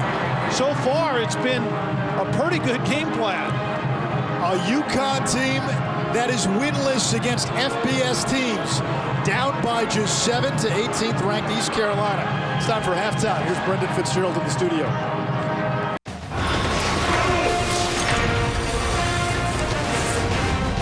About ready for the start of the third quarter at Dowdy-Ficklen Stadium. East Carolina leading UConn 14-7. You're watching the American Conference on ESPN. Nate Schroff alongside Kelly Stauffer. The preconceiving notion going into this game was ECU should roll UConn. The way it started, a lot of those preconceptions were reinforced early on, and then the way the rest of the half played out, here we are, 7-point game going into the third quarter. UConn has to like where they are for sure, and ECU started out like we thought they would, and then UConn made some adjustments defensively and got a little bit out of their offense, and look what we have at halftime. You mentioned the East Carolina start. The Pirates scored on their first two possessions of the game, moving at warp speed. Shane Carden and Justin Hardy. You might see that on the SportsCenter Top 10 later tonight. And then East Carolina right back in the red zone. This time is 6'6". Bryce Williams going over the top of Javon Williams. 14-0 ECU threatening again. But first, UConn, Chandler Whitmer to Thomas Lucas, big gain. That set up a quarterback sneak for a touchdown. UConn's first quarter touchdown of the season. And then the Huskies defense made some plays. And I really like what I saw out of the Huskies defense. And remember, the two touchdowns were contested jump balls where ECU's receivers made really nice plays and made better plays than UConn's defenders did. But after that, UConn defensively made the plays when the ball was in the air, and then a little something out of the offense, and lo and behold, we have a nice game going into the second half. Big statistical edge for ECU, but just a one-score game. Brian Lamel fields this one in his own end zone. He won't run it out. If you're just joining us, Kel Newsom, UConn's freshman, has yet to play. Kelly, what are the keys in the second half for both teams? Well, we see it right there that when UConn gets the momentum, they have to capitalize. They have to sustain that momentum, and ECU just can't beat themselves. And it's come in a menagerie of ways. The penalties, the interception in the end zone by Carden, which is uncharacteristic, but they've also missed some shots down the field as well. They have to hit their mark and take advantage of those plays. There was also a missed field goal late in that first half that could have made it a two-score game. Ron Johnson starts in the backfield to start the third quarter. And Whitmer will keep it on the zone read, looking for somewhere to go. Whitmer dives across the 25 for a gain of 2. So remember that big play to Thomas Lucas in the first half that put UConn into scoring territory? That was the play right there. You play action zone read inside, and the quarterback Whitmer gets to the edge and is looking for that run-pass combination to Thomas running the fade route. Whitmer 7 out of 10 with an interception in the first half. He came into the game with the lowest total QBR among FBS quarterbacks.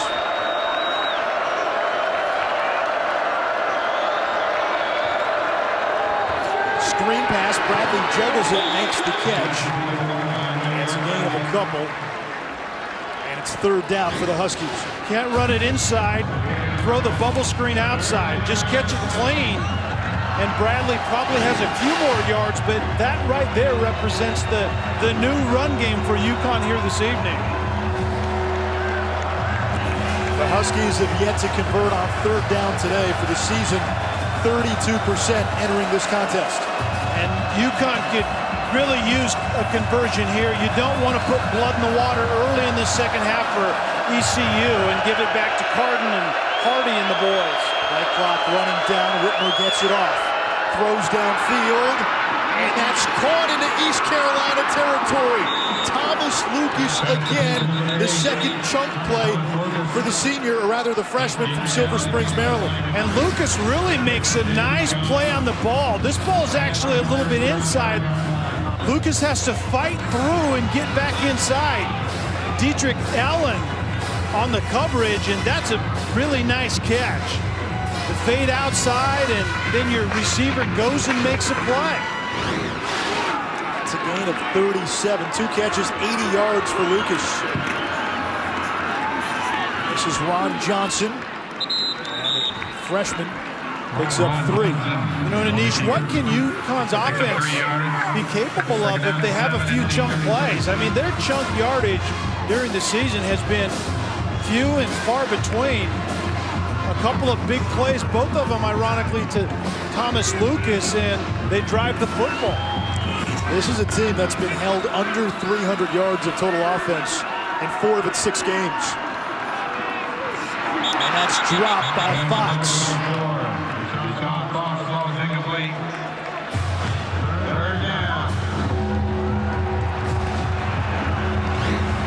Fox just needs to look this ball in. I would suggest a little more finesse by Whitmer. That thing was a fastball in close proximity, but Fox still can secure that football. He was looking to run it. He wasn't looking at that ball into his hands. You got to wonder what's happened to Jeremy Davis. Haven't seen much of him today. Going downfield, wide open. Touchdown, Noel Thomas, and UConn an extra point away from tying this game.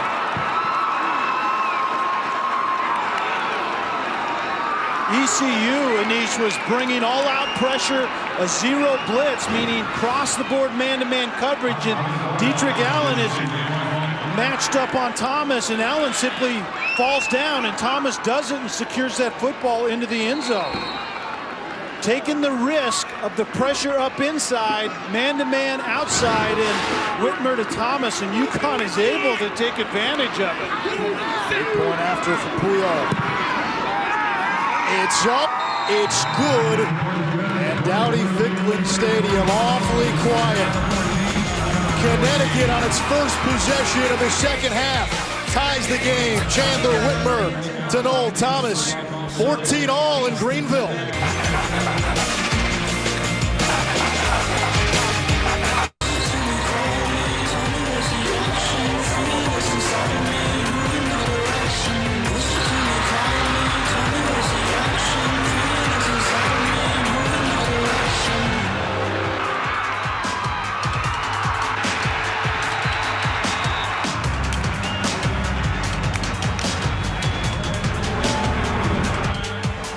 Based on the resumes of both teams coming into this game, few thought it would be a game here in the second half, but Connecticut and East Carolina, the 18th ranked team in the country, all tied up at 14.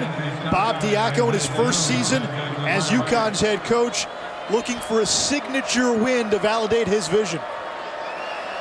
ECU is very tough in this house, a margin of victory 35.5 points. Not tonight thus far. Anthony Scott had some trouble with the kick, and now he goes down inside the 10-yard line, and the pendulum has swung to Connecticut. When you give an underdog hope and what they perceive as a window of opportunity, sometimes they come up with energy that you didn't know they had, and right now, that's what we're seeing out of UConn. You know who's loving this? The Marshall fans. No doubt. Marshall undefeated in Conference USA, but ranked 5 spots lower than East Carolina in the latest AP poll.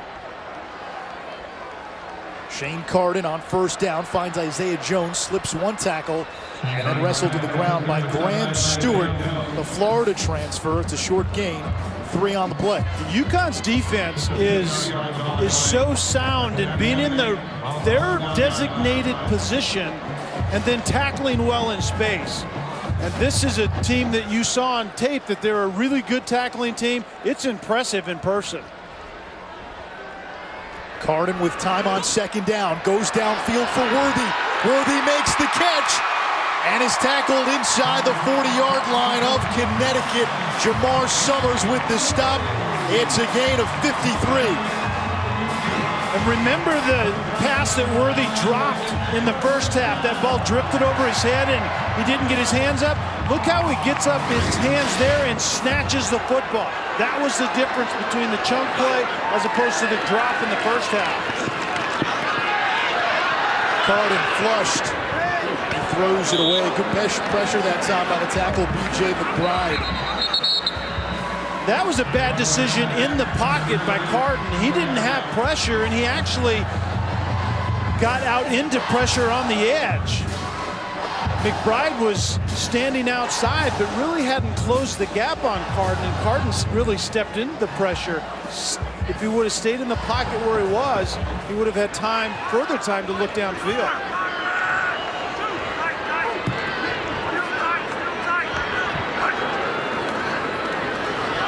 Flea flicker. Carden floats it downfield. It's intercepted. There are penalty markers on the play. Andrew Adams came up with it. Yeah, Adams came up with it, but Williams got fooled on the double move and forgot that he had help over the top in the form of Andrew Adams. Williams is going to get called for it. Didn't need to do it. Defense. Automatic first down. That might be, I'm not sure the exact number, but the third pass interference penalty on Javon Williams. And what an unnecessary penalty. You can see the help over the top by Andrew Adams, so Javon Williams did not need to do that. He was fooled on the flea flicker and the double move outside, but he had adequate help over the top. That was an unnecessary hold on Williams' part. ECU from the 20, Carden, trouble with the snap, now a shovel pass. Breon Allen got a yard, 2nd down and 9. Near disaster that time for ECU. Carden wasn't expecting the snap. This snap came early, or Carden forgot the snap count. You know, you can blame the center Hudson or Carden, but the quarterback did not expect that football. Fortunate that that didn't go off his face mask. 3-man rush. Carden's going to tuck it and run. He's to the 15-yard line. It's a gain of 5. 3rd down coming up. Jefferson Ashiru on the stop. Ashiru and Van, a couple of stalwarts in that UConn linebacking core. Huskies showing blitz. Carden gets rid of it. It's caught inside the 10-yard line, and that's going to be good enough for a first down. Justin Hardy with the catch. UConn has been successful when they force the receivers for ECU to find those windows, those voids in the zone, and Carden to find those tight windows. They haven't been as successful when they get after Carden. He has a quick release, gets it out quickly. Carden lobs it up for Williams, and that's incomplete. Covered that time by Javon Williams. Carden picked on Javon Williams in a similar matchup early in the game for a touchdown. Yeah, Williams 6'6", and Javon Williams, the corner for UConn, 5'10". We saw that. That was one of the contested throws in the first half that resulted in Bryce Williams coming down with it. Very well played by Javon Williams on that play, staying on top of the big receiver. Hairston into the game at running back. Hardy lined up in the slot, bottom of your screen. There's the pressure over the middle to Hardy, reaching for the end zone, but they'll mark him down at the 1-yard line. So 3rd and goal for ECU. And ECU hurrying up right here to try to get a play before UConn can get set defensively. Carden's going to try to muscle his way in, and UConn's defense makes the stand. And by the way, that last catch, career reception number 321 for Justin Hardy.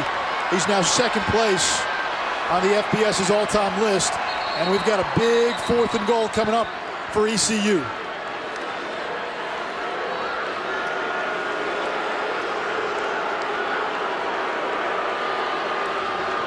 And that's Graham Stewart who's being attended to. Crowd doesn't like it.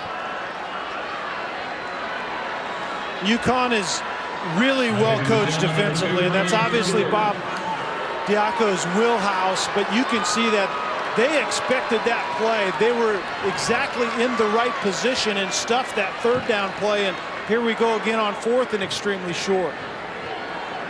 Worthy lined up at the bottom of your screen. It's Grayson to the top. Tight end is Williams, and Allen in the game at running back. ECU's last 2 red zone trips have produced no points. The give is to Breon Allen, and he cruises into the end zone. There's the counter strike by ECU.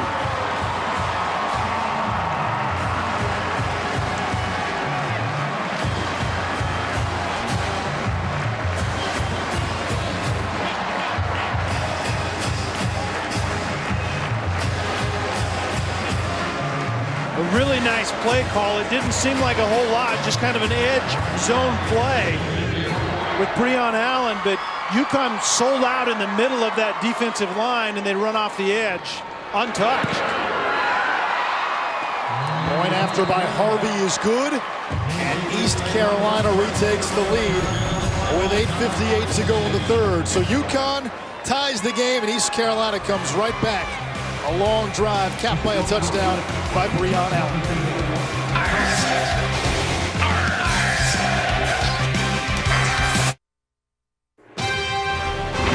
ESPNU Thursday Night College Football is brought to you by Bass Pro Shops. Your adventure starts here.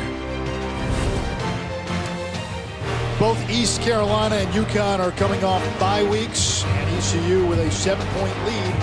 But if you go back to the Pirates' last game against South Florida, they were sluggish in the first half, came out of the gates in the second half strong, and were able to put the Bulls away. We asked Ruffin McNeil this week if there was a letdown going into conference play based on the competition. Yeah.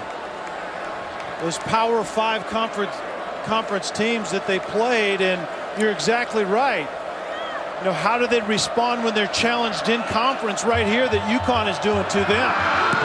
You go from playing South Carolina, Virginia Tech, and North Carolina to SMU, South Florida, and UConn. And no disrespect to those schools, but the level of competition drops, and it can be hard to sometimes have the same level of focus. Don't forget, Saturday, Ohio State looks like a rejuvenated team. JT Barrett getting better with every week. The Buckeyes invade State College to take on Penn State. Boy, I remember Barrett way back against Virginia Tech. He looked like a deer in headlights. Now he looks like maybe the best quarterback in the Big Ten. I would have to agree, and I think Ohio State might be one of the most improved, maybe top 1 or 2 teams in the entire country this year. Arkell Newsome into the game for the first time for Connecticut. And Newsome gets it on the toss. And he's to the 35-yard line. Newsome, a freshman from Asonia, Connecticut. He had a decorated high school career. In fact, he's one of just 9 players in the history of high school football with 10,000-plus rushing yards. 187 TDs to go. That is unbelievable. I mean, those are, I don't even think you can get those numbers on video games these days.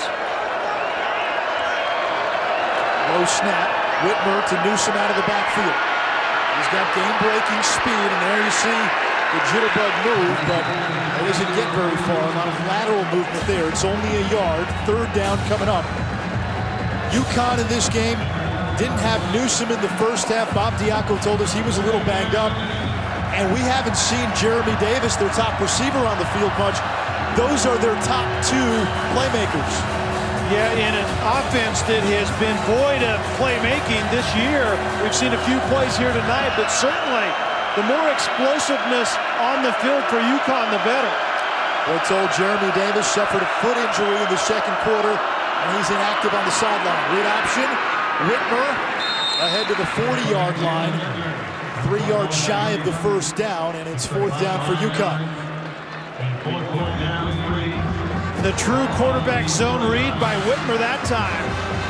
Running back is outside, and then the quarterback keeps as the defensive end moves up the field, and the quarterback is up inside and just comes up a little bit short. And this is where ECU has to display their entire team aspect. The defense rises up after the offense got the lead back. We talked about that with Connecticut, finding a way to sustain and build off of momentum. Good kick by Wayne. Hang time actually might have come back a little. Wind is blowing. Well, the top group of 5 team that wins its conference will play in one of the New Year's 6 bowls. Here's the blind resume for the top 3 right now. Who's who? We know who 7-0 is. We know that's Marshall. I was in graphics rehearsal. I know who they are, but you're exactly right. This is what the committee of, what used to be 13 is now 12. Right. This is what they're looking at. Remember that team, the the highest ranked team out of the top group, the group of 12 that's a conference champion, has a chance. Look at that team over there on the right. Colorado We've heard a lot State. about ECU and Marshall, but how about the Rams from Fort Collins? Carden going deep for Worthy again, and that's incomplete. No flag. Javon Williams, who's been picked on a lot tonight on the coverage. Back to your point, Kelly. Colorado State wins against BC, wins against Colorado. The lone loss was to Boise State. Nobody's really talking about them right now. If they win the Mountain West with one loss, they'll be in that conversation. Yeah, and what people have to realize is that there's a lot of football left to be played. And those three teams right there are in a really good position. That's caught by Hardy. It's a gain of 18. This is our current projection for the New Year's Six Bowls. Right now, East Carolina, based on their ranking, based on who they've beat, they're in the driver's seat. Caught on the far side, Isaiah Jones. Jones' dad, an all-time great here at East Carolina, Robert Jones. If you're a Cowboys fan, you might remember he won 3 Super Bowls with Dallas. He was an All-American. Isaiah Jones, his uncle, was pretty good too. Jeff Blake, who was a quarterback at ECU. Not bad, not bad. Pretty good bloodlines right there.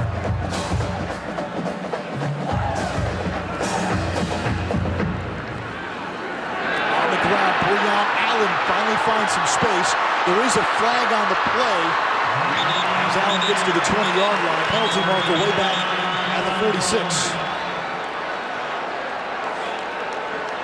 Starting center Taylor Hudson was certainly disapproving of the call. Holding. Offense. Number 68. 10-yard penalty. Second down. Trey Robertson that time. It was a great call for what ECU was going to see defensively. We'll see if we can see that hold. 68 is at the point of attack, and I think that's a pretty good call. He has to secure the point of attack. It was a zone stretch outside. Pressure by UConn with a single high safety. That's a great run call, but the hold by 68, Robertson.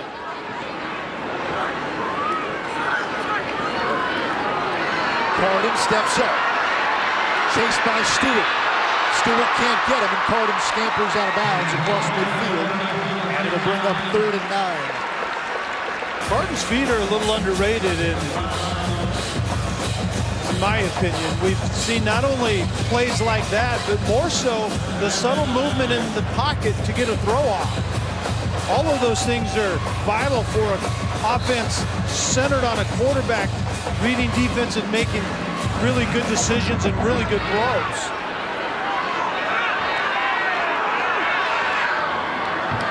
Carden now over 10,000 yards of total offense for his career. On 3rd down, here's Allen. He ran into a phalanx of defenders at the 44-yard line, so 4th down for ECU. 4th down and 7. Here comes Worth Gregory in the punting unit. You look at ECU's punter, by the way, 6'3", 205. You don't often see punters with that build. Got to eat some more peanut butter and jelly sandwiches, I think. 205, you got to bulk that up a bit. What another really good defensive stand by UConn. Gregory averaging 47 yards a kick. He's got a big leg. Transfer from Alabama. Deshaun Fox with the fair catch near his 10-yard line. So Connecticut's defense gets a hold. The Husky offense takes the field after the break.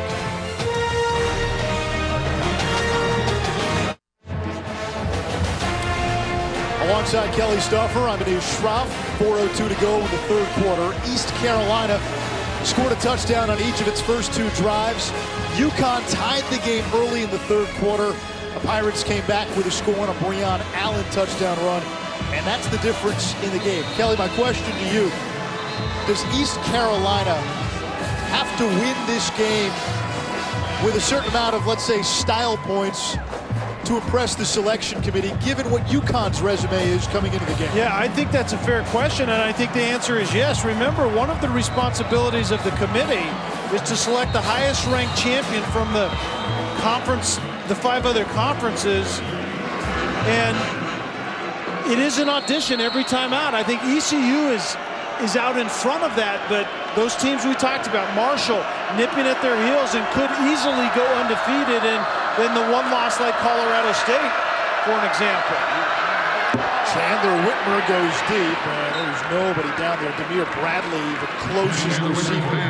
2nd and 10. Well, the selection committee will unveil its first set of rankings. That's their top 25 this coming Tuesday. The criteria will emphasize conference champions, strength of schedule, and head-to-head results. 2 semifinal games this year. It'll be the Rose and Sugar Bowl. And the highest-ranked Group of 5 champion will play in one of the New Year's 6 bowls. That's deep. It's caught by Fox. Shakes his defender. There goes Deshaun Fox. 88 yards, and UConn once again a point away from tying this game.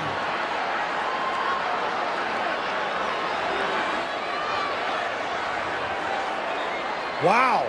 Josh Hawkins was the defensive back for ECU on the coverage, and remember in the first half, earlier it was Dietrich Allen, number 4, that fell down, and that time it was Josh Hawkins. Nothing fancy. Fade route outside, no help over the top, and just not defended properly by Josh Hawkins.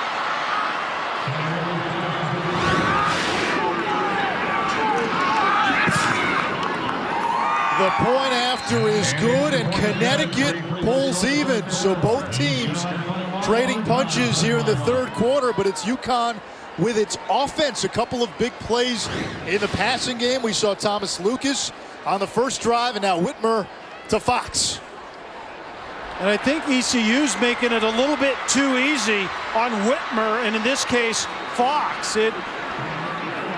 One of the easiest things to do when you're throwing the football is throw a fade route. Throw anything vertically. As a matter of fact, there isn't a lot of reading into it. The timing is based on you hitting your last step and letting it rip, and that's the 2nd big play that we've seen out of UConn, and poor coverage on the fade route by ECU on the back end. Deshaun Fox, 120 yards receiving. His career high, 137. We've got a whole new ball game again. UConn not going away. Yeah, UConn is saying, to heck with ECU being impressive, and an impressive win. We think we're going to win this game. And all of a sudden, a lot in the balance for East Carolina. This is Isaiah Jones from his own 4-yard line. Jones shakes one defender across the 20 and finally brought down at the 32-yard line. Coverage of college football on ESPN UConn continues this Saturday. Georgia Tech and Pitt, 3:30 Eastern. Syracuse and Clemson, the 7 p.m. game. Kelly, you and I will be in Death Valley. Clemson without Deshaun Watson, at least offensively, a lot more pedestrian. Yeah, and that's why this game is all of a sudden a much better game than you would have expected. Syracuse plays defense, and Cole Stout is not Deshaun Watson. That offense for Clemson is a completely different animal. Carden, speed option. Here's Anthony Scott. Flag on the play. Scott ahead to the 40 and taken down as he gets up to the 44-yard line. 11 yards if it stands. It won't. Holding, offense, number 72, 10-yard penalty, 1st down. Quincy McKinney, the left guard, gets called, and the interesting thing is he was out on the faux point of attack. That was before the reverse, and not a lot needed on that block when the ball is actually going to be going the other direction. 10 penalties for 100 yards. East Carolina in its last 2 games now. 22 penalties, 248 yards. Carden rolling out, throws on the run. It's caught by Hardy. And he'll be marked out of bounds at the 44-yard line. Wow. 21, a first down. I want to see the footwork here. I didn't think that Hardy had a chance to come down in bounds with this football. Harden doesn't give up on the play when number 2's at the other end, but whew, that was very good timing with the feet by Hardy. There's Anthony Scott, the freshman. He spun down at the 45, just a yard on the play. Scott hails from Virginia Beach, the Hampton Roads area, which Ruffin McNeil wants to recruit. Take a look at the footwork here. Does he have possession? Hardy is the receiver. Ball secured, left foot still down, and it's one of those cases that he just keeps that left foot down just a little bit longer.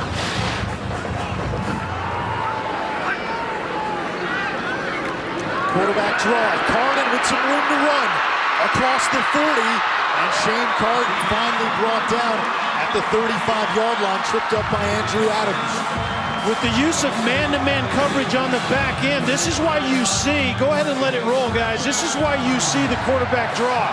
The man-to-man coverage, the one linebacker in the middle is blocked by one offensive lineman, and everyone else is out covering somebody. That's a good call when you anticipate man-to-man coverage underneath. Let the quarterback gash him with the rod.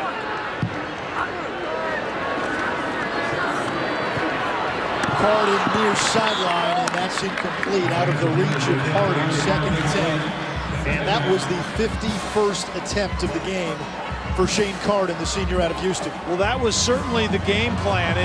It was come out throwing the ball, and the run game really hasn't showed up much at all. I would have thought we'd have seen a bigger role by Breon Allen, but we haven't seen him much tonight at all. Allen came into this game averaging better than 8 yards per carry. The run game has really been a non-factor for most of the night.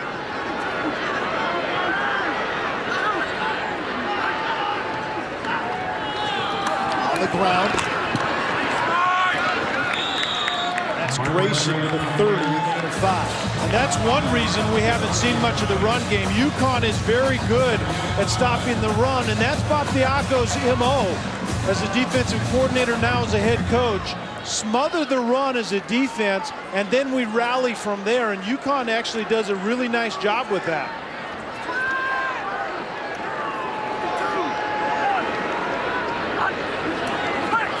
On 3rd down, Carden finds Worthy, and the ball pops loose. 4th down, that was Javon Williams again on the coverage. Javon Williams has been really active tonight. Here we have another 4th down decision, and certainly the fans want him to go, and it looks like Ruffin McNeil is going to do just that.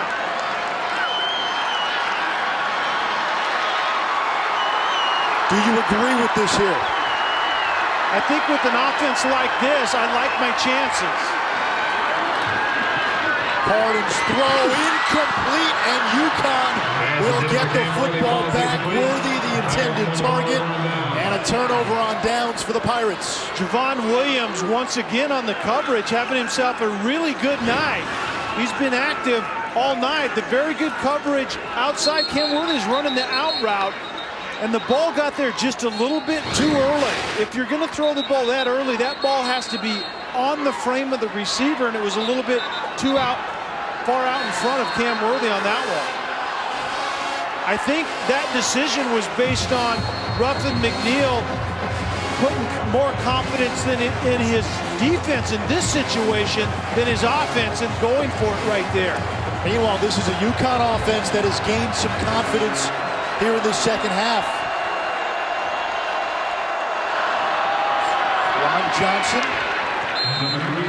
a yard. He's to the 31, 2nd down and 9. The Huskies have hurt East Carolina with some big plays through the air tonight. And I think what you have to do if you're East Carolina is don't make it easy on the quarterback throwing to a receiver on a fade route. Play more zone with help over the top. I think you lock your matchup inside, so why not let the safeties help over the top like they are right here in a 2-deep split safety look. And again to Johnson. Breaks one tackle, gets a block from his quarterback. and Johnson across midfield into East Carolina territory. How about the QB Whitmer laying out? Yeah, after the quarterback zone read, watch Whitmer, number 10. A good bounce by Johnson, and then number 10, Whitmer comes flying in there. The quarterback zone read took the quarterback outside, and little did he know he was going to become a lead blocker before the play was over with. Final 10 seconds of the third quarter. That last play good for 22 yards. Whitmer finds Sean McQuillan. Pass complete to number 49, Sean McQuillan. That's to the 44-yard line. And it takes us to the end of the third quarter. What few had expected has happened. We've got a ball game as we head into the final 15 minutes of regulation. UConn looking for its first AAC win of the season. All tied up with East Carolina as we head to the fourth.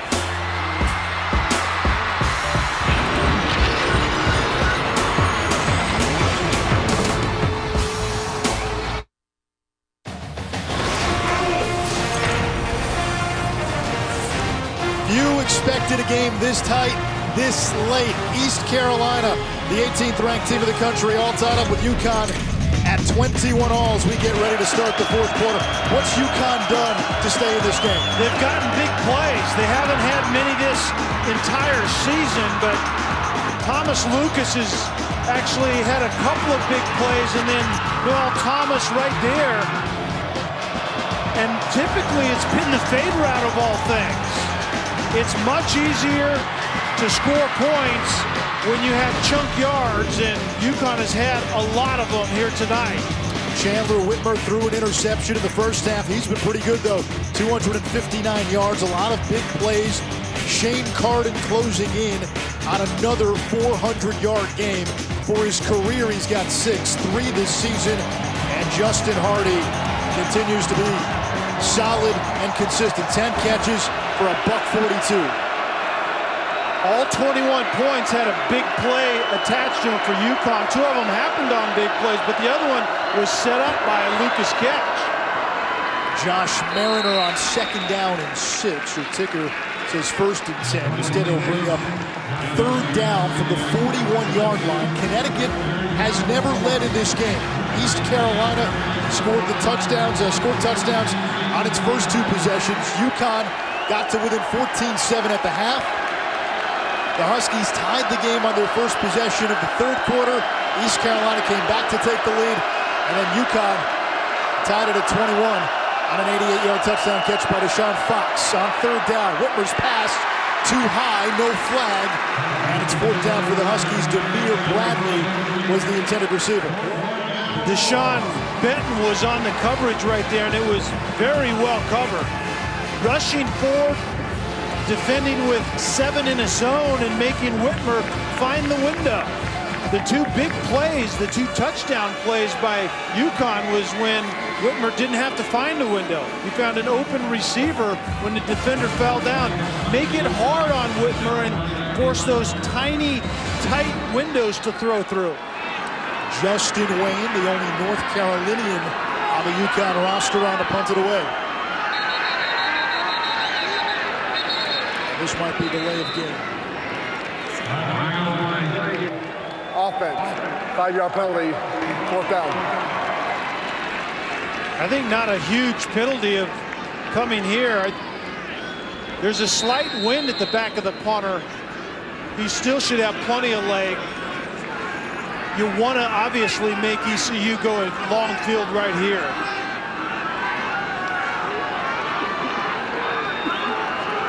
Justin Hardy waiting at his own 15-yard line. Hardy retreats. Will let it bounce inside the 5. And a touchback. Now this is a Thursday nighter, and for East Carolina, they better get used to playing on Thursday nights. They've got a Thursday nighter on November 13th at Cincinnati. The Bearcats have been shaky on defense this season. That'll be another chance to play in front of the selection committee on a Thursday. And then late in the season, in a game that could decide the American, East Carolina will take on Central Florida. That's also a Thursday night game.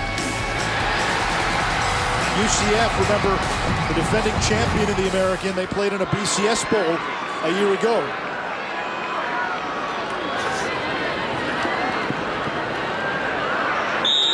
Not much for Hairston, maybe a yard and a half.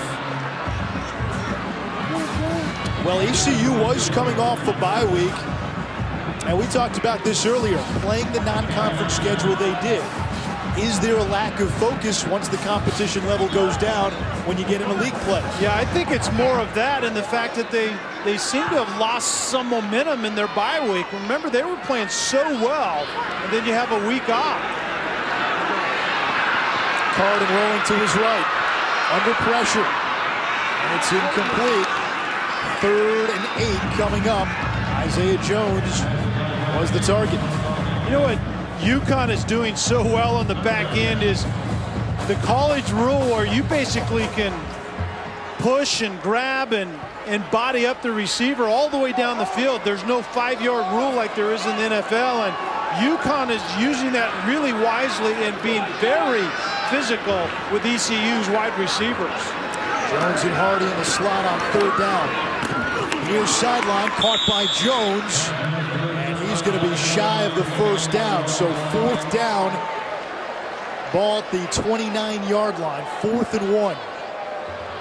I don't think this is a decision at all, and the receiver had to come back for that football, or that would have been a conversion, but you certainly have to punt this ball away.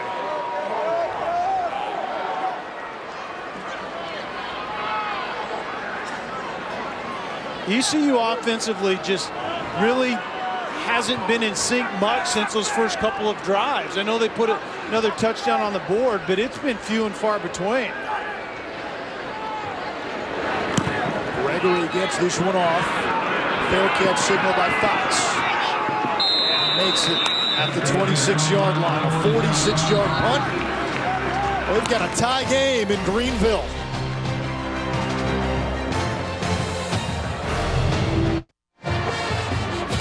East Carolina is currently the highest ranked of the group of 5 teams, the non-Power 5 teams. But a lot of Marshall fans I know are watching this game tonight, and a lot of them are saying, wait a minute, UConn's 1-5. UConn doesn't have a win against an FBS program. The Thundering Herd are 7-0. They haven't played a Power 5 team and don't have the wins that ECU does. The Marshall fans right now are building their case as they watch this game. No doubt about it. This game certainly opens up that door and may represent that slippage that Marshall needed to see out of ECU. Whitmer rolling out, throws it away, and he takes a big hit. No flag. Maurice Falls hit him on the sideline. What's at stake right now for East Carolina? Can they lose this game and still recover and be in one of those New Year's Six bowls? Absolutely not. I mean, I don't see any way possible that that's going to happen. And this, I don't know if there's any such thing as a bad win, but this is certainly an audition in front of that committee for that position, that coveted position of the champion of the non-Power 5 conference, going to one of those New Year's Six bowls. Johnson takes it to the 31, a gain of 4. You know, Anish, what's interesting tonight, before this drive, UConn had 40 plays, 323 yards, and 21 points. ECU had 82 plays, well over 400 yards, and the same 21 points. That's Bob Diaco's MO with his defense. They're not going to go for big plays and turnovers. They want you to drive the field on them. Can you string together 12, 13-play drives on a consistent basis? Big 3rd down. Whitmer steps up. Whitmer down at the 35, a couple of yards shy of the marker, and it's 4th down. Brandon Williams on the stop.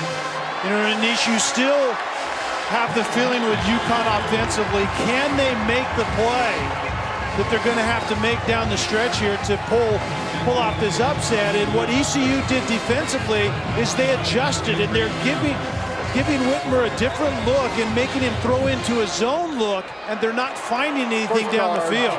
Timeout, East Carolina. Timeout, East Carolina. UConn to punt when we come back.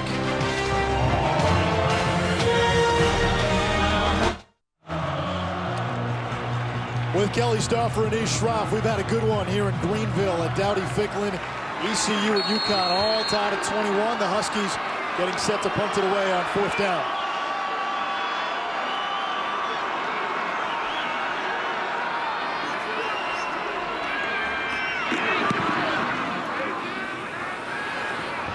Justin Hardy from his own 27. Backtracks. And it's back to the 27-yard line. No return on a 38-yard punt. As we've alluded to throughout the broadcast, East Carolina looking for one of those spots in one of the New Year's Six Bowls. Their top competition, Marshall and Colorado State. Marshall's got the unblemished record. They've dominated their competition today, but that's the big thing. When it comes to strength of schedule, Marshall does not play a single Power 5 school, and East Carolina has wins against North Carolina and Virginia Tech. And the committee is on record as saying that the strength of schedule is going to matter, and probably matter greatly. So the fact that Marshall is not playing a Power 5 school is going to mean something. Colorado State lurking out there in the Mountain West as Jones makes the catch at the 30-yard line. And Colorado State is just outside that top 25 getting votes, and if they continue to win, they're going to penetrate that as well, so they could be in the mix. But remember, it has to be a conference champion as well. It's the highest-ranked conference champ amongst the group of 5. That's a live ball. He threw that behind the receiver, and that's a live ball. Cam Worthy, the intended target. It went out of bounds, so ECU fortunate to keep it. Yeah, and take a look at it here. The now screen outside, and Harden just didn't have a very good grip on the ball, threw it inaccurately, and you're exactly right. That ball was backwards, therefore it was live.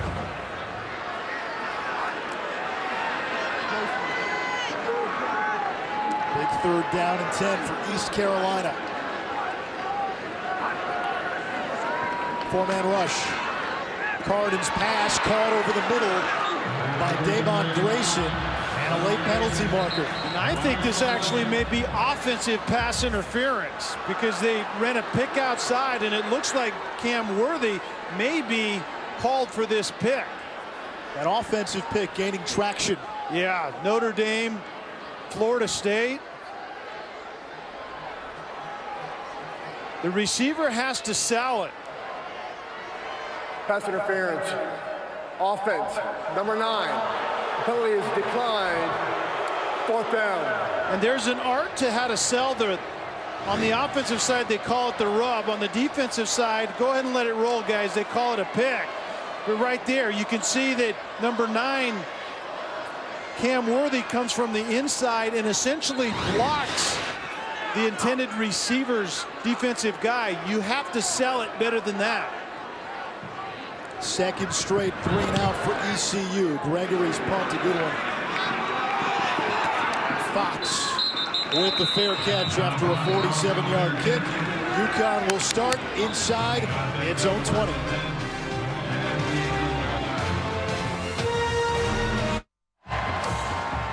UConn's first-year head coach Bob Diaco told us this week, during the Huskies bye week, he didn't spend that much time on game planning for East Carolina. Most of the work was geared to improving UConn, working on fundamentals, and tonight we've seen some of the results of that.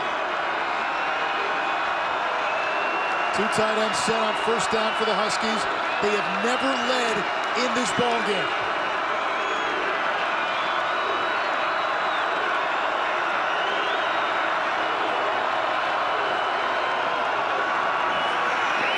Whitmer gets a block from his running back. That buys him some time. Fox on the far sideline. It's ruled incomplete. Deshaun Fox has had a big game. 4 catches, 120 yards, including an 88-yard touchdown catch. And once again, you can see just out of bounds, Fox is sliding onto the white before that ball gets there. But ECU has made an adjustment defensively, and this is it. Do not give up the big throw by playing man-to-man and having a defensive back break down. Play zone and then our pressure up front can also get home on the quarterback. Remember, UConn, without its top playmaker in the receiving game, Jeremy Davis, he's got a foot injury that he suffered in the first half. Here's the toss to Johnson. And the freshman with nowhere to go, devoured back at the 16-yard line. Third down. Out of that heavy formation to the left, the toss sweep is their #1 play out of that. You try to set an edge and then get the running back Johnson outside of that, and it just did not work right there. UConn has to be careful here with turnovers. 15 on the season. You took the words right out of my mouth, especially in a backed up situation. Still plenty of game left. You don't want Whitmer to force a throw in this situation. 4-receiver look. Whitmer's pass, it's caught underneath, but Demir Bradley with nowhere to go. So a 4th down coming up. East Carolina's defense forces a 3 and out, and the Pirates will get the ball back. Yeah, Zeke Biggert, the middle linebacker, did a really nice job of just route recognition and then tackle the ball carrier, and Bradley was it on that. Don't allow any yards after the catch out of that zone coverage, and Biggers saw to that on that play. Justin Hardy waiting back at his own 44.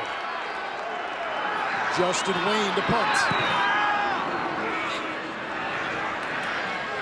And Hardy makes the fair catch at the 41, a 39-yard punt. Saturday at noon on ESPNU, Minnesota takes on Illinois, a battle in the Big Ten, all part of All-State Saturday kickoff. Well, for East Carolina, the Pirates scored on their first drive of the second half. What's happened to the offense since then? Yeah, their first one was their hardest one. They started at their own 9, and 10 plays later and 91 yards resulted in the touchdown. But look at where their starting position was after that. Always better than their original drive, but the result was the same. Punt, out on downs, punt, and punt. We'll see what they do here from their 40-yard line. It starts with an illegal procedure penalty before the ball could be snapped. Right guard J.T. Boyd flagged, and that is the 11th penalty against East Carolina. Remember, in the South Florida game, ECU was flagged 12 times.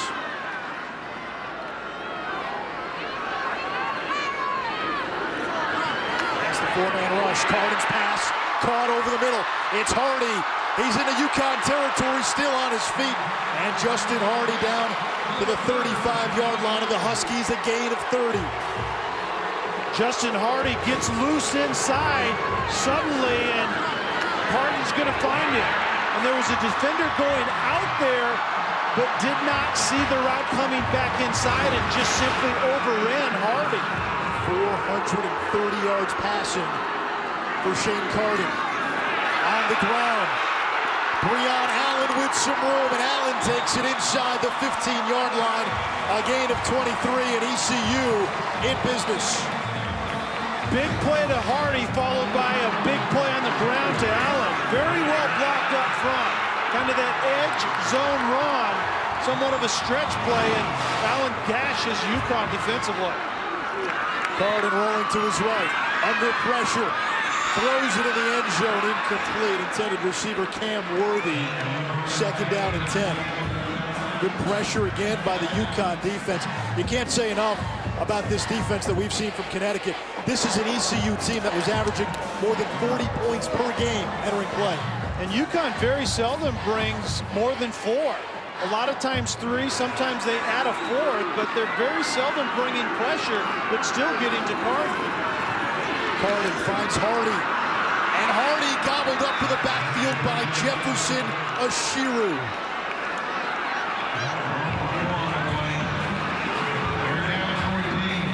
Third and long right here, and it'll be interesting to see if UConn dials up pressure in the red zone. It really hasn't worked that well for them. It leaves man-to-man on the back end. You would think some type of a zone and make Carden find the tight window. Now remember, UConn, or rather ECU, has had struggles in the kicking game. The screen pass not there. Now they get it. Somehow, Breon Allen eluded that first defender, John Green, but he only got a yard. So it's 4th down, and the kicking unit will come on for East Carolina. Huge win for UConn defensively, and they sniffed out that screen, and Ormsby, the defensive end, was out there to take that throw. I mean, they are very well coached, and you can see it on the defensive side what Bob Diaco is going to do. Warren Harvey on his last field goal attempt late in the first half, missed and missed badly. He's missed 4 out of his last 5. This from 31 for the lead. Harvey's kick is up, it hits the upright, and it goes through.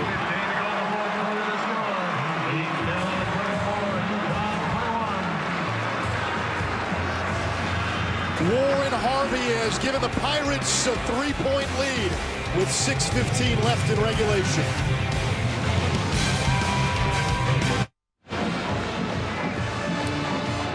Celebrating its 10th year sponsoring the Good Hands Field Goal Nets, Allstate makes contributions to participating universities' general scholarship funds for each field goal and extra point kicked. To date, Allstate has contributed more than $3.6 million in scholarship funds. Well, the scoreboard is correct. East Carolina 5-1, ranked 18th in the AP poll, leading a UConn team that's 1-5 here at Dowdy-Ficklen by just 3 points. And a great defensive game plan and great defensive outing by UConn, coupled with big plays offensively for UConn, and that's the story of how they're still in this game here tonight. East Carolina has also played well defensively. Short kick. Here's Brian Lamel. Lamel to the 30-yard line, and UConn needs to find some offense in the 4th quarter. It hasn't been easy. The Huskies haven't scored in the 4th quarter in 4 of their last 5 games. And how they're going to score here is Whitmer's going to have to find some windows in a zone in that pass game, because that's the defensive adjustment that ECU has made. Take away the easy throw outside in the fade and make this quarterback throw into some tight places and see if he can get it done. No Jeremy Davis for UConn. Arkell Newsom has been limited to 1 series. This is Ron Johnson, who's seen the bulk of the carries today. A gain of a yard. Bob Diaco a couple of weeks ago deciding to turn his running game over to the freshmen Newsom and Johnson. And with Newsom banged up, it's been Johnson tonight. And Johnson's more of the physical downhill pounder, and they're missing Newsom's speed out to the edges. On 2nd and 9. Incomplete in the direction of Fox. And it's 3rd down. The playmakers for UConn today have been Fox and Thomas Lucas. And they need one of them to step up right here, but that's the problem. Whitmer throwing a worm burner out there on that play, and when he's had to throw into contested areas, it hasn't gone well for UConn in the pass game. I would not expect ECU to bring pressure. Try to get pressure on the quarterback with 4, but play coverage with 7 on the back end.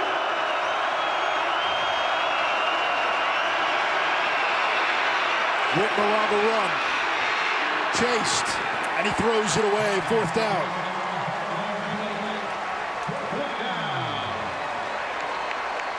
Overton doing a very good job from his Sam linebacker position, keeping contained, because Whitmer has some feet on him, and he was trying to get outside, and Overton chases him out of bounds. But in the end, a really nice decision by Whitmer to throw that ball away and live to play another down.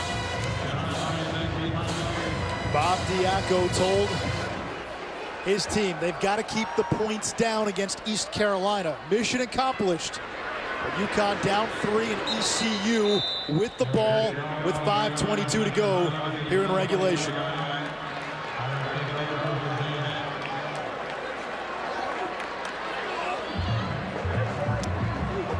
East Carolina will get the ball with 5:22 to go. This game clearly has not played out the way anybody thought it would. No, absolutely not. Great defensive game plan by UConn. I cannot say that enough. And then some big plays by UConn's offense that they haven't had all year. But this is where ECU's offense needs to show up. They're the big show here tonight. They need to get it done in this situation. Shane Carden over 400 yards passing in this game. Justin Hardy has had a big game. East Carolina on the ground to Breon Allen and east of the 29-yard line. It's a gain of 5. The run game really hasn't been there for East Carolina. You're not going to win every game pretty. And right now the Pirates just looking to get out with a W. On 2nd and 5, 4-man rush. Carden's pass caught over the middle, and that's a first down. And Justin Hardy going to pull up those pants. Yeah, maybe a little more tightness in the belt right there, but the ability for Hardy to catch the ball in traffic and in tight windows is really second to none in college football. He snatches the football in those tight places.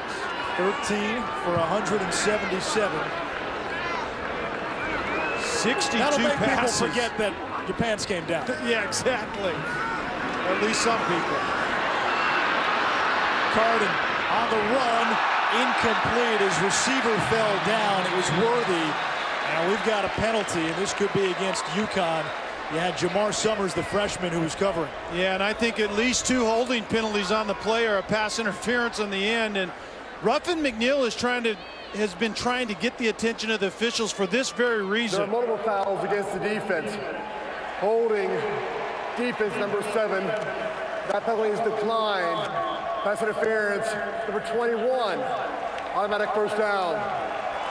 And the holding turns into pass interference when the ball is in the air. And Ruffin McNeil thinks this has been going on all night, and I referenced that before. That's the pass interference on the end. There was a hold in the middle by the free safety, but a very physical outing on the back end by UConn by design. If we can get away with it, great. And a lot of times, quite frankly, in college football, you do get away with a lot of grabbing. Play action. East Carolina going to go to the air. That's caught out of bounds. Justin Hardy, and that is his 14th catch of the game. He's over 180 yards receiving.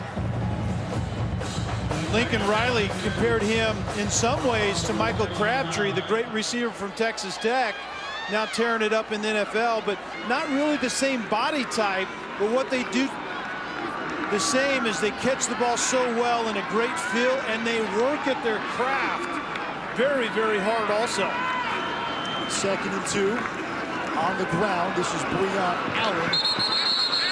He lost a yard, so a 3rd down coming up as Allen was sent back at the end of the play.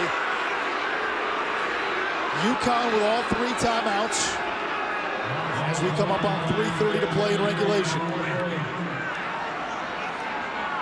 And given where the ball is, you're at the 40, the opponent 40. It wouldn't surprise me if Ruffin McNeil treats this as 4-down territory and just tries to win the game. Yeah, here. that's a good call. I think you're exactly right. Your offense needs to be able to get it done in situations like this. East Carolina top 5 in total offense, and a nice play by the freshman Summers, but a flag at the end. And it looks like they're going to get him for another penalty. Grayson, the intended receiver, on the slant because of the pressure up inside. And then Jamar Summers gets called for the pass interference, and he has kind of the arm around the waist of Grayson. Pass interference, defense, number 21. Automatic first down. And Anish, I guarantee you that ECU is saying it's about time. Right. The slant coming inside, and the hand is around the backside. It's pretty well played by Jamar Summers on the front side, but it's that hand that the referee clear in the secondary sees, and that flag came immediately out. A lot of laundry on the field tonight. Both teams heavily penalized. First down for East Carolina. UConn still has all of its timeouts.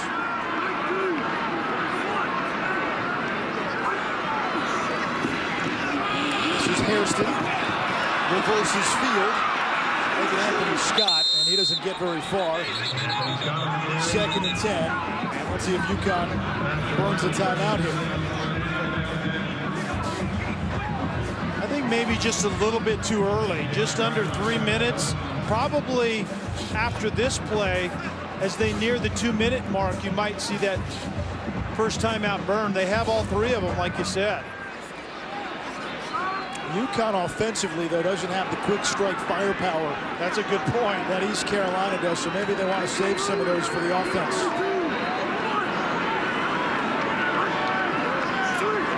East Carolina to throw it on 2nd down, and a dangerous pass broken up by Javon Williams. Now you're throwing the ball now, so now you stop the clock, and that's a gift for UConn. And watch this coverage by Javon Williams. I mean, it is aggressive, and there's holding and there's fighting, but as long as there isn't a lot of that when the ball's in the air, typically in college football, you get away with it. And Bob Diaco has his guys well versed in how to take advantage of that rule in this game. On 3rd and 10, Carden steps up, breaks the tackle. Carden's got a first down, and he slides inside the 25-yard line, a gain of 14. And a missed tackle by Ruben Frank. Somewhat ironic in a team that tackles so well. You haven't defended, and Frank just has to secure the tackle, and that doesn't go for a whole lot in the shot at the very end. The quarterback has given himself up on the slide, but I don't know that that was egregiously late. UConn not electing to call a timeout. East Carolina may have sealed it with that last play. Allen to the outside and run out of bounds near the 10-yard line. A gain of 12, another first down. That's what I expected to see more of tonight, is the running to the edges with Breon Allen, but UConn has made it very difficult for ECU to be more balanced, and much more balanced, somewhat like they are during the year. Run-pass combination. It's been a lot of pass here tonight for ECU. Stopped with 1:38 to go. UConn right here. All those drills you do in practice where you strip the ball, that comes into play. 2nd charge, timeout, East Carolina. And Ruffin McNeil calls a timeout. East Carolina down to 1. The Pirates looking to escape with a win.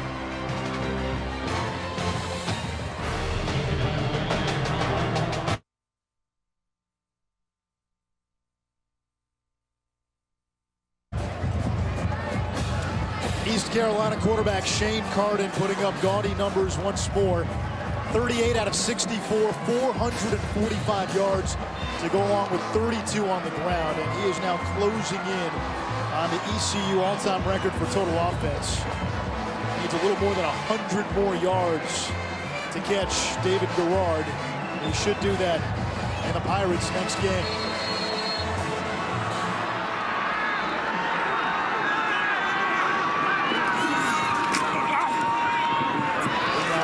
Straight up the gut. And UConn calls timeout. UConn. And Anish, you were commenting on that, questioning the clock management of UConn as we were at break, and I agree with you to some extent, because I think what UConn was doing is they were basically banking everything on that 3rd down play. And think of on that draw, you call a timeout, it's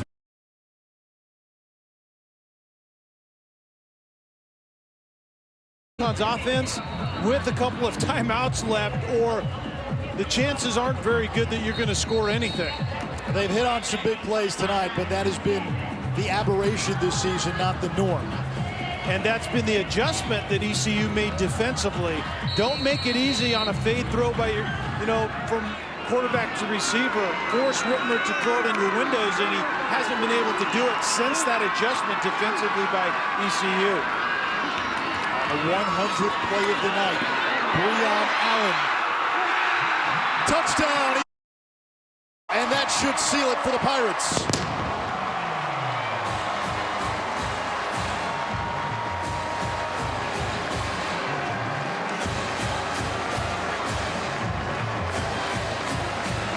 this is touchdown run of the night for Allen. Excuse me, the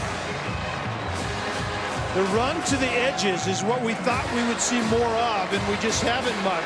Harrison Lee, Grayson obviously very happy about that, but that's what I thought would balance this ECU offense more tonight, is not running in the box, but more to the edges with Breon Allen, and we started to see that a little bit more here late in the game. All right, Kelly, I'm going to put you in that room with the playoff committee. Assuming nothing crazy happens and East Carolina holds, how does the playoff committee view a Pirate victory tonight in the context of ECU's full body of work? A black mark, an unimpressive win, if you will, because I think ECU was out in front of Marshall because of Marshall's lack of gravitas playing the Power 5 conferences, and then CSU is sitting there as well with 2 wins over Power 5 conferences. They all need to win their conference, but I think the gap just closed between Marshall and East Carolina and possibly Colorado State and the 2 ahead of them as well. You know, I said on College Football Daily on Monday, took some flack for Marshall fans. I said, hey, listen, if East Carolina wins the American, potentially ECU with 2 losses could have a better case than an undefeated Marshall team. Now that, of course, depends on who you lose to. Yeah. You can't lose to UConn and be in that conversation. UConn right now a 1-5 team.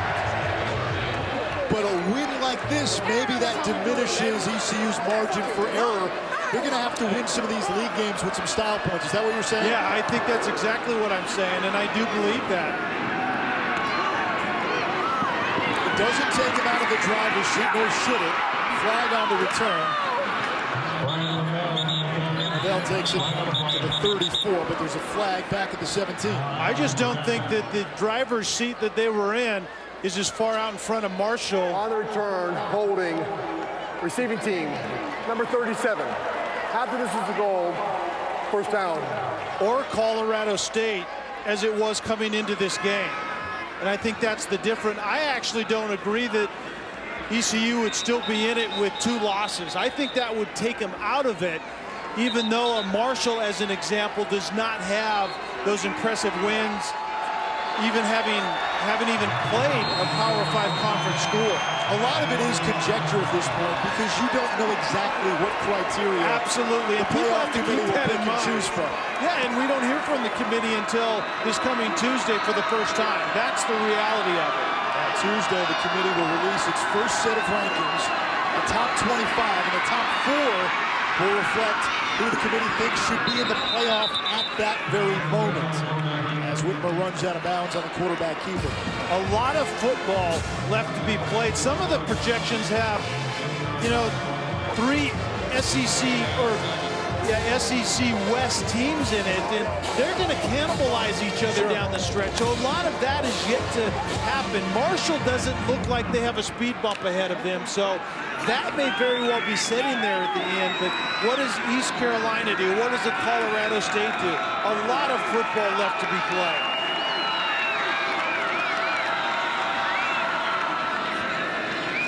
Second charge, timeout, UConn.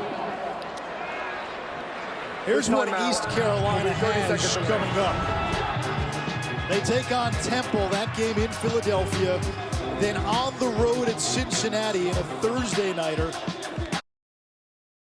At Tulsa, and then in what should be a raucous environment in what could be a game to decide who wins the American. Thursday night here at Dowdy-Ficklin, December 4th against Central Florida, and that's an ESPN game. Yeah, that's going to be impressive, and that's what they have ahead of them.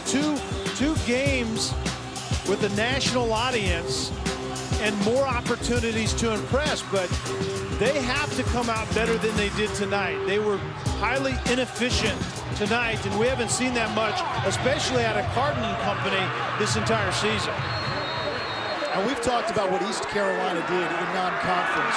They kind of nearly had Carolina beat, seeing a bit of a drop-off in their play once they've gotten into conference games. And that's really interesting. I mean, you're more familiar with your conference, but it's almost like there was a letdown mentally once that tough road was over. It's interesting how that's happened. And Ruffin McNeil said they didn't change anything. I mean, they approach everything the same way, but there certainly has been a letdown and somewhat less momentum as we come into this game tonight. Yeah, we saw a little bit of a let-up against SMU. They had a rally against South Florida as Whitmer gets rid of this one.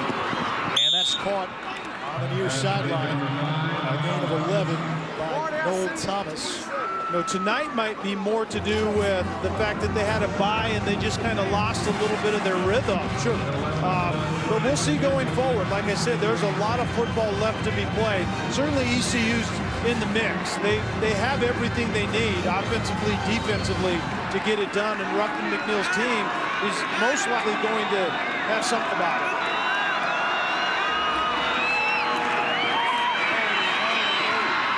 Over the middle, that's caught again. It's Thomas. He's got a first down. And, you know, a lot of it, too, perception can change depending on what Virginia Tech and North Carolina do the rest of the way. Virginia Tech, last check, was getting shut out by Miami. I think it was 24-0 last time I checked the score. North Carolina has a lot of football in front of itself.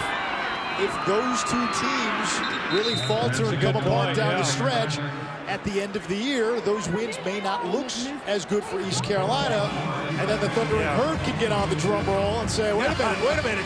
You beat those teams from the ACC, we understand that, but look at what they've done. So there's a lot of moving parts here at play. Yeah. But I think what hurts Marshall at the end of the day, not one Power 5 school on the schedule. You have to play somebody. You have to. This day and age, you have to. I mean, that's what the committee is going to focus on, trying to determine who that group of 5 conference champion is that's going to be the highest ranked. I know Marshall fans remember East Carolina last year, demolished by Marshall. They have got a good quarterback in Rakeem Cato, but at the end of the day, it's 2014, not 2013. Exactly. That's the bottom line. You've got to play people, and sometimes it's not entirely something you can control. People don't want to play you, but rules are what they are. You do get penalized for that. Last gasp for UConn here as Whitmer gets across midfield. He's run out of bounds as he picks up a Connecticut first down. 9 seconds to go. College football weekend kickoff is next here on ESPNU. East Carolina is going to get out of this one with a victory. Give the UConn defense a lot of credit. Yeah. They don't play a lot of possessions. A lot of folks wondered if some of those numbers were skewed. They did well for the better part of 3.5 quarters against one of the top offenses in the country. Yeah, ECU ended up with 100 plays and almost 600 yards. Whitmer throws it downfield. It's incomplete, and still 1 second left on the clock.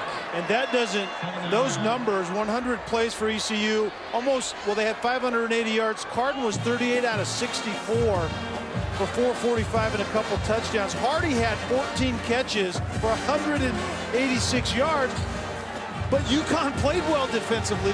Those numbers don't really bear that out. But I thought UConn's defensive game plan was impressive. And by the way, Hardy needs just 22 catches now to tie Ryan Broyles for most in FBS history. He might get those the next couple of weeks. He might.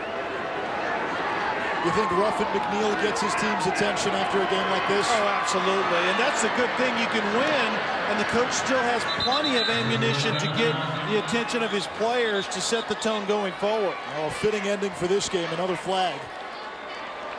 I think they're going to call it off because the officials are ready to go home as well. Offense, penalties declined. The game is over. It was a hard-fought effort by UConn, but East Carolina holds on at home. And the Pirates improved to 6-1 on the season, 3-0 in conference play. And ECU is also bowl eligible with the win. UConn drops to 1-6, 0-4 in league play. And the Huskies have now lost 5 in a row. For Kelly Stauffer, I'm Anish Shroff. College football weekend coming up next here on ESPNU. For our entire crew, we say good night from Greenville.